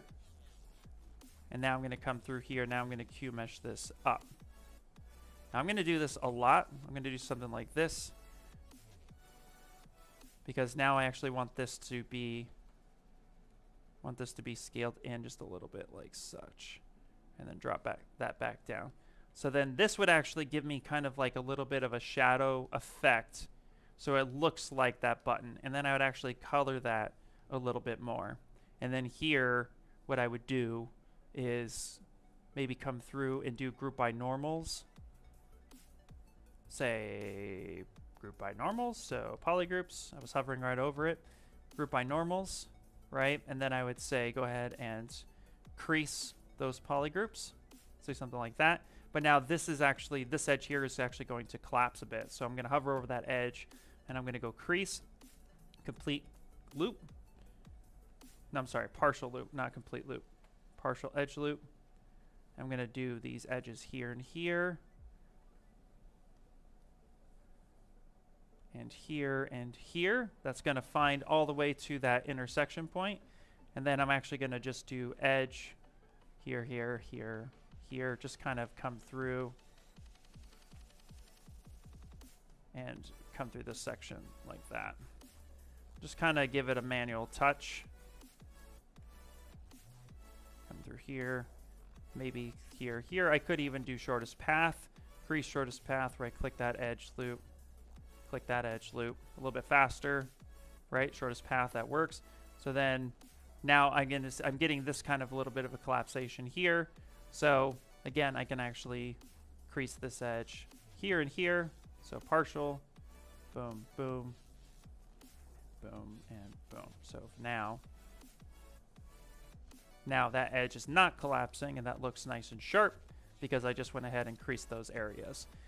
And that'll be good, because then when I go ahead and I subdivide up a little bit just to give it some more control points, it'll actually be super helpful. So those are ways you can actually make something and kind of weld it in. I rarely do it that way if there's function to that button, but that's a way you can go about doing that as well. So just nice little tips. And now the last piece for the stream itself will be those triangles. The triangles. We're going to show you how to make a triangle like that. Yes, absolutely. It will be replay. Can we array and project model on any surface of any other model? So you can array mesh any model, and for projecting, yeah, you can project from one model to another. You can either do project straight, or you can actually do, like from one switch to another. The thing with projecting is that you want to make sure that the space in which you're projecting onto, like typically if you have a high res and you're trying to to project to a low mesh, again, if the same geometry, lower version of it basically supports the same space, it'll project to that space. And you could do that with different ways. So for example, if I have this sphere over here, say something like this, and I have another sphere, okay? What I could do is I actually could, if I sculpt on this one, say something like this. Whoa, whoa, whoa, whoa, whoa, whoa, whoa, whoa, what you doing, buddy? Okay, I'm going to actually come through here, and let's just, yeah, solo it out. Perfect. So let me actually sculpt on this guy here. Is it masked off? What's happening here? What is happening in here? Let's go through here. Perfect. Oh, you know what's happening? I forgot to mention, when I have my my texture for projecting this guy right here, right? I forgot to tell you one little thing. If you have your reference via texture, go up to your brush, go up to your, I believe, samples and spotlight projection. If your brushes don't work when you have a texture up like that, that's actually why. Okay, so I have my sculpted version here. Okay, this is on another subtool, something like this, right? So if I wanted to project this to this shape here, if I go ahead and click like maybe a point in history, or maybe not a point in history, maybe I just come down here, I have everything else hidden. These two are in folders, or I have this one parented to that one, but these are parented to there, because that's how projection can work. It's going to take a look at the parenting system, which is a little arrow next to that start function. This little arrow right here will parent to the ones below it, and then if you have another one, see that's at 4, this one below it, that's now parenting down there. That's how you can control that, or you can just put it all in the folder, which I typically do now. So kind of, for me, I don't do the parenting as much, but that's the way you can do it. So if I want to project this to this, right now, notice that they are stacked on top of each other, right? This one is here, and this one is down here. Well, if I want to project from this to this one, I first select this one, I come on down here to project, and I can just say project all, right? Except for nothing happens, because it's looking at projection in the same space. If I were to put this one back in the center, right here, and I'm going to hide it, right? Or instead of hiding it, actually what I should do, because you shouldn't hide it, is to solo it, and I say project all. Notice now it's starting to do that projection, right? But there's not enough information to support all that stuff. So another way that you could do it, which I tend to do a lot more these days, now this is also a pretty harsh projection, is that, so let's actually come back here and let's soften this up a little bit. Just a bit. Okay. What I like to do too is do history projection. So I can history projection from one tool to another. Notice that there is a red bar up here. So if I had this one here and I subdivide up a couple times, so I have some geometry to support that, and this red bar, and I know this red bar is tied to another subtool that has changes, geometrical changes to it, or even polypaint changes to it, right? And I store that history for those changes, and I come here and I do a projection. I say project history. Now it's going to try to do it. It's a good projection job. But of course, too, that's only you're going to be limited by the amount of vertices, and of course, if the geometry changes. Because this is a sphere and this is no longer a sphere, this is actually has bumps to it. This point in space right here, this lives outside of this capture point. So I'd actually need this to be a little bit more in space, because that's how it's going to work. If I were to smooth this back down and then come through and say this actually needs to be something like that, and then do that project history, now it's going to try to capture that information. So you can absolutely do it, but as you can see, I would be cautious with doing it that way. It's much easier to project it to itself, in my opinion, but it can be done, yes. And I've done it a few times knowing what that one subtool for the other one is. So hopefully that explains it a little bit.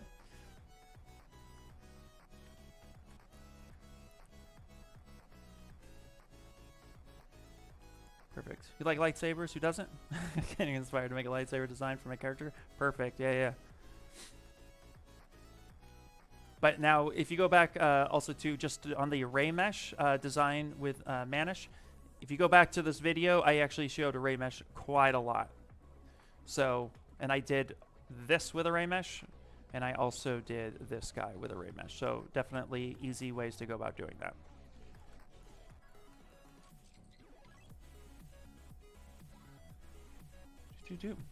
Hi, Supremacy. Okay, cool. Let's go ahead and get ourselves a triangle before the stream wraps up.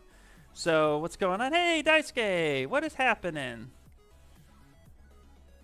Everybody say hi to Daisuke. Daisuke does a lot of amazing works behind the scenes, and if you don't know who he is, stop what you're doing. Say hi to Daisuke, because he is amazing. Okay, just a little bit of changes. Okay, cool. Now we're going to go ahead and do the triangle little bits for this lightsaber, because Luke's lightsaber has little triangle bits on it. And those triangle bits are like, I believe they're buttons, like up and down. I don't know what they do. I just like the design. So what we're going to do now is actually get those things. I'm actually going to go ahead and save this. And then we're going to make that triangle. So the easiest way to make a triangle, in my opinion, easiest way, is get yourself a plane 3D. Solo this out and take a look at this plane 3D. And say to yourself, this is really cool plane 3D. How do I make this a triangle? And you're going to say, simple. Go to geometry. You're gonna reconstruct so you get something that you like. You're going to go ahead and you're going to rotate this at a 45. You're going to delete your higher. Okay? And then you're going to come through here, and you can either take slice curve, boop, and you could go ahead and delete that lower part, come through here, and you could say, you know what? Let's go to geometry, modify topology, and delete hidden. I'm going to reset this. We're going to squeeze this end on itself. Look at that. We're going to come here, Z modeler, Q mesh. You're done. You did it. You made a triangle. Very proud of you. So now we're going to come on through here, and we're going to go ahead and make sure that we do, this is the important part, polygroups, group by normals, come through. You can, yes, you absolutely can before you ask the question, because there's no wrong way to eat a Reese's. You can also do a mirror and weld so that you know it's symmetrical. So when you do symmetry, it's going to be the same. And then we're going to go ahead and do crease by polygroups. Yay, we got our creases. It's really, really fun. And now we're just going to come in here. We're going to take said triangle. I'm going to move this around this way. Say, yes, this is good. I'm actually going to send this in the center. Scale this on down. I'm going to move through. Now these can be our little lights. These are way better triangles, B, than the ones I made before when we were hanging out in the Discord. Remember? Remember, buddy? Remember? You were like, what the heck did you do? We're going to go ahead and control drag this on over. I'm going to rotate this around in space. I'm going to drag this over here. Clear that mask. Beautiful, something like that. And then I'm going to go ahead and modify topology, mirror and weld that. We talked about mirroring earlier. I'm going to make this top one green. So I'm going to grab the green, and then I'm also going to turn around and I'm going to make this one red. Say something like that. I'm going to color fill with RGB selected. That's important. Color fill that. I'm going to go ahead and inverse this, switch this over, hitting V and control. Boom, boom. Now we got green and red, and this is pretty much the lightsaber that I had built, and we did it. We did it in under 2 hours, which is really, really awesome. So there you go. So yes, this will be up again, like we had talked about before. Now I'm going to go ahead and give I'm going to fine tune the mesh just a little bit. I'm going to come through here, and I'm going to do some insert, and I'm going to just make sure I add some edge loops. Now notice too, when you add edge loops to something that is creased, your edge loops will pick up the crease. So I just go here to uncrease all, come through, and then I just start making some changes like such. There you go. Pick up a couple. Again, just so that my low res has some nice topology. Again, it's really important for your low res to have some nice topology, especially if you're going to move this over to, let's say, like Substance Painter for texturing, or you want to put this in a game engine at some point. If you just make sure that your low is not amazingly low, but low enough to at least support and get some proper UVs, then you're good to go.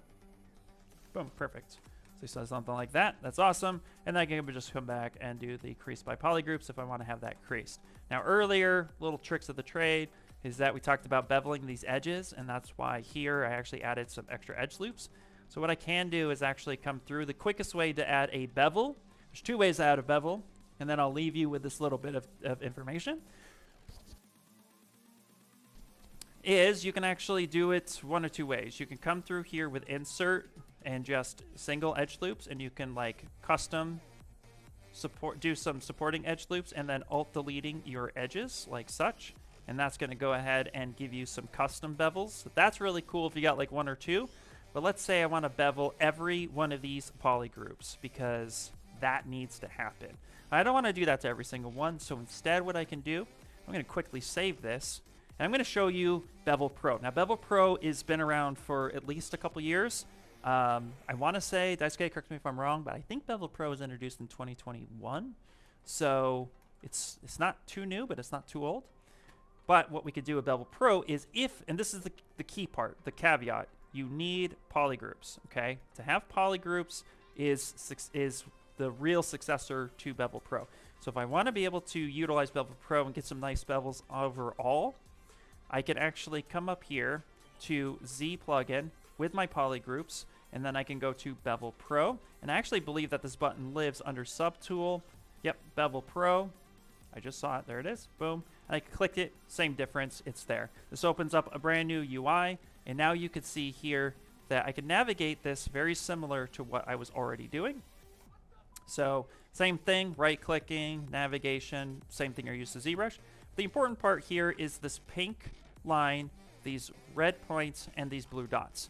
And if we were to actually go ahead and say preview edges, what you'll see, if I zoom in here, is that the pink is actually what's being cut, and then the red points are actually with a start and end point, and then of course the blue is the center point of that. And also too, you'll notice that that's showcasing where that geometry lives. So those blue dots are calling out where that vertex lies. So from here, I can actually make some changes. I can actually increase my bevel amount by sliding this up, and that's going to update in real time, giving me bigger bevels if I choose to. I can also do a bevel smoothness if I would like. So it can make a lot of different changes. I can also reset this if I break it. I'm like, yeah, that's not going to work really, really good. I can just go ahead and do a reset, and I'll set everything back to basics, which is awesome. I can even polish.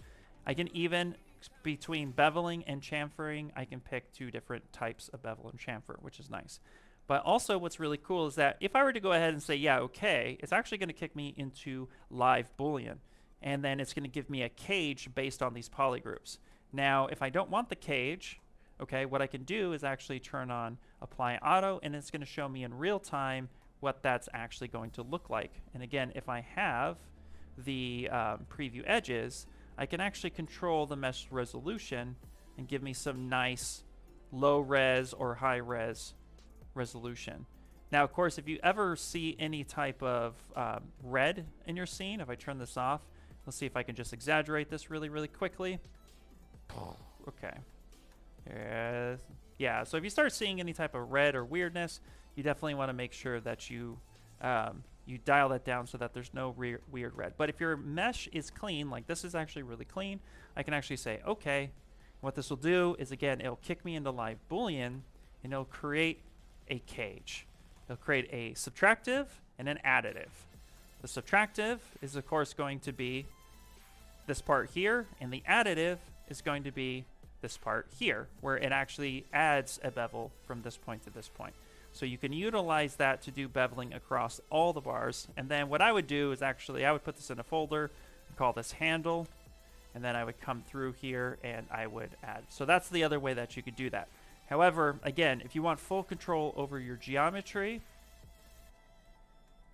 then, and you want to, like, you already have this really, really nice and low, and you want to manually add it, you could definitely do it the way I had mentioned, where you're just coming through here, you're just alt tapping. So just different methods, different strokes for what you're, and that works both the other way too. This is just a little slower,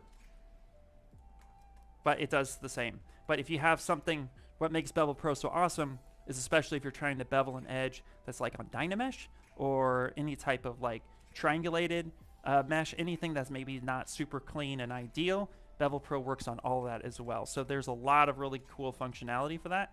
So everyone who maybe hasn't upgraded to 2023, Bevel Pro is still there, and it's really a really nice functional way of going through everything. So you have full control to do it however you would like to. Let's go ahead and clear that. So cool. All right. So I'm actually going to add this guy right there. Add this little one. Add this one. I'm going to do it manually, yeah, because I actually want, this mesh is actually really, really clean, and I don't want to ZBrush it. It's actually nice and clean for me. So I could actually cut my UVs on this and then move it into, say, like Substance or something. So perfect. I'm just going to go ahead and just finalize that real fast, and then we're pretty much done for the day. So I'm actually going to boop, and boop. Let's see.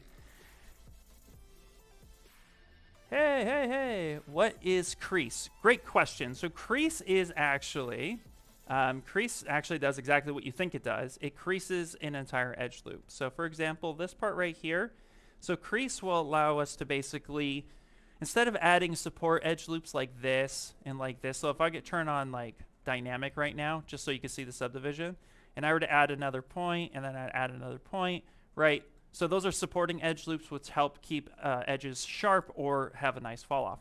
What crease does is it does it for us.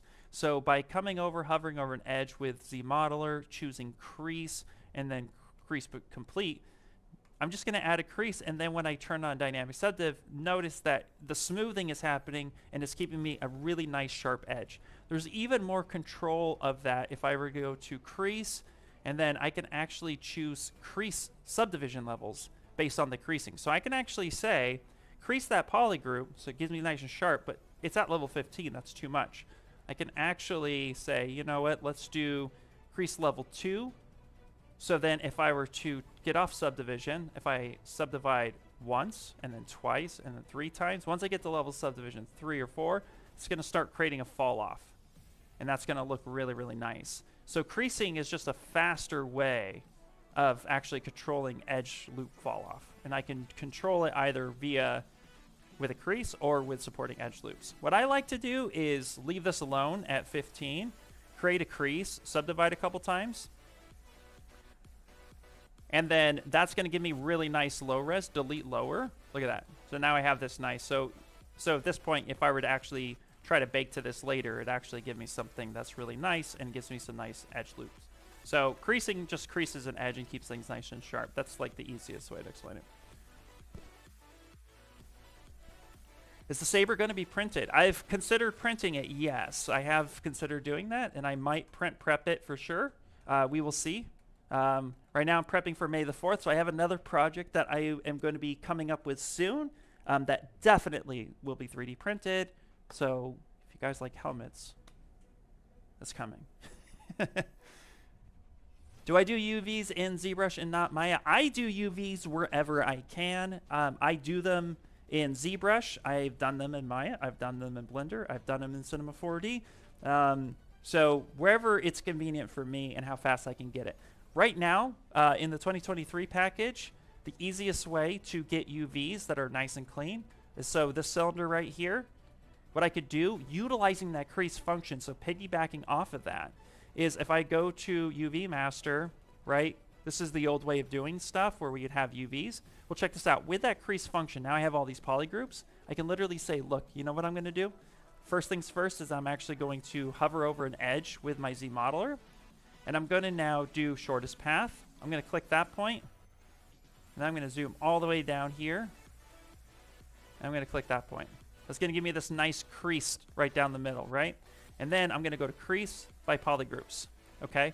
So now I have creasing by polygroups, and I have that nice control edge all the way down there. In fact, I don't want this one here, so I'm actually going to go ahead, hover over this part. I'm going to select edge. I'm going to alt-tap that one edge, and then I'm going to do complete loop. I'm going to partial loop maybe? Okay, fine. Okay, let's just come here to edge. Just quickly, real fast. I'm going to actually remove this one here because I want that crease there because that's that's round, so I would want that crease there. Everything else looks good. Okay, so now that I have this, now I can actually come here with UV. I'm going to go ahead and delete the original UVs because the UVs on the original sphere has been torn up because of our modeling. So now I'm actually going to come here with crease, and I'm going to go to crease edges, unwrap.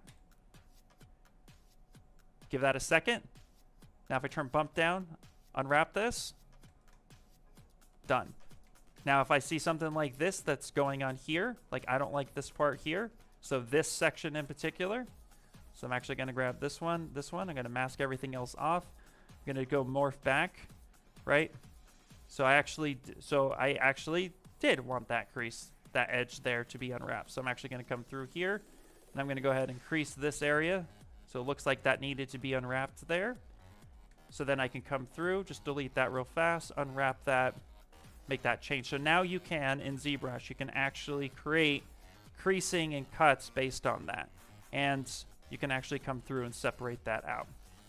So now I have some decent looking UVs that I can actually utilize. And again, if I want to clean this up, I'm going to morph back out. If I want to clean this up and pack this better, I'm actually going to come up here to UV Master, and I'm going to go ahead and work on clone. This is nothing new. I'm going to say flatten. Now I have this here, and I can actually create edges here that are going to be nice and straight. I can manually do that here if I wanted to.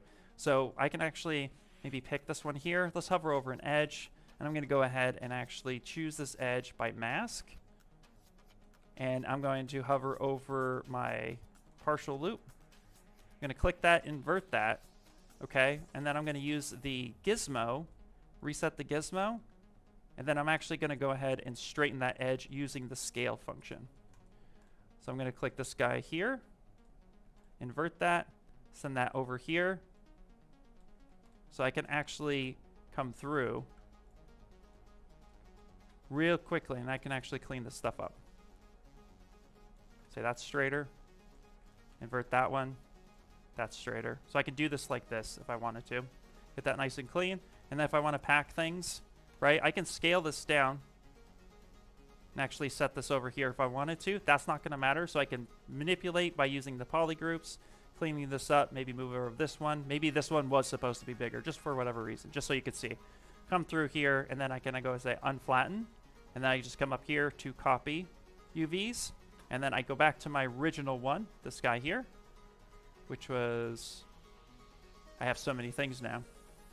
This guy right here, there it is. Yep. And then I could just paste that. I can come through here and I can say paste UVs. And now those UVs will be there. Boom. So yes, you absolutely can do it in ZBrush, 100%. You don't have to necessarily leave. And now with that new ability to crease edges and cut through there and do that crease, you could do that. But because we're so clean on our modeling, the other way that you could do it is actually you could do an unwrap based on polygroups as well.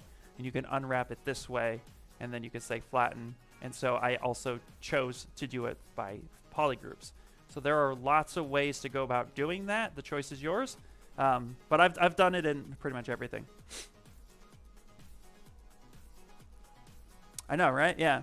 And I will say, like, personally, the UV, if you want a dirty UVs really, really quickly, the auto unwrap by UV Master is one of my favorites to auto just unwrap things quickly, because I usually work with polygroups. I usually get things that look really nice and clean, so it's easy to manipulate the mesh and the geometry just by utilizing polygroups, unwrapping that sucker, and then it gives you something that's close enough if you're not really wanting to care or need to really be nitpicky on how something should be packed. So depending on how that functions, you can go ahead and do that. You can even too, if you wanted to, once you get something that you like. So I'm going to back this up just a little bit, see which one I have. Okay, I got that one right there. 2, you can even come through here. You could go to texture if you wanted to. You can actually pop up here to texture, to lightbox texture. And then if you wanted to, you can actually come here to UV master check. ZBrush ships with these things. So you can actually come through here, double click this guy, and then you can actually bring that in, and you could check your UVs in ZBrush like that. And I can live with this. For this project, I can absolutely live with that. And that's with the new crease unwrap. So you have the ability to check your UVs in ZBrush as well. Again, that lives under texture and then UV master and stuff like that. So remember, at the end of the day, there's no real wrong way to do something if the end result is exactly what you need. So whatever tool you decide to use, whether you kick it over to Cinema 4D, Maya, Blender, whatever, unwrap that way, or you're in ZBrush, you unwrap, these are all tools to get you to the end game, which is to create art and to be able to actually have that art be looked at and loved by others. So however you get there, that's totally up to you. But in ZBrush, this is how I would end up doing it. Very cool, guys. Very cool. Is there a good tutorial on to do this with Cinema 4D? I'm pretty sure that there is. There are a ton of free tutorials. And Darren, I don't know if you're still here, but if you have something, send it to me or share it in the chat for sure. But there are a ton of free tutorials for a lot of this stuff on Cineversity. Which is, if you go to maxon.net and then you go to learn Cineversity, okay, and then you come over here, all these tutorials are super here for you. There's a bunch of Cinema 4D tutorials getting started, the new ZBrush tutorial with Anna Carolina. So I would say check here and go through, because I'm pretty certain that there is texture tutorials here as well. But I think there's also a bunch of stuff that's on our YouTube channels as well. So yeah, I would say go through this to kind of help you with that. If you're a Maxon 1 Teams user, you can get free training on the course as well. That, boom, and just like that. I think the sentence right there is one of my favorites. Working with 3D, the end result is what matters. Absolutely. How you get there is a personal preference. Awesome. Yep. Wanted to set it better than that. All right, guys. That is it. Yeah. Boop, boop, boop.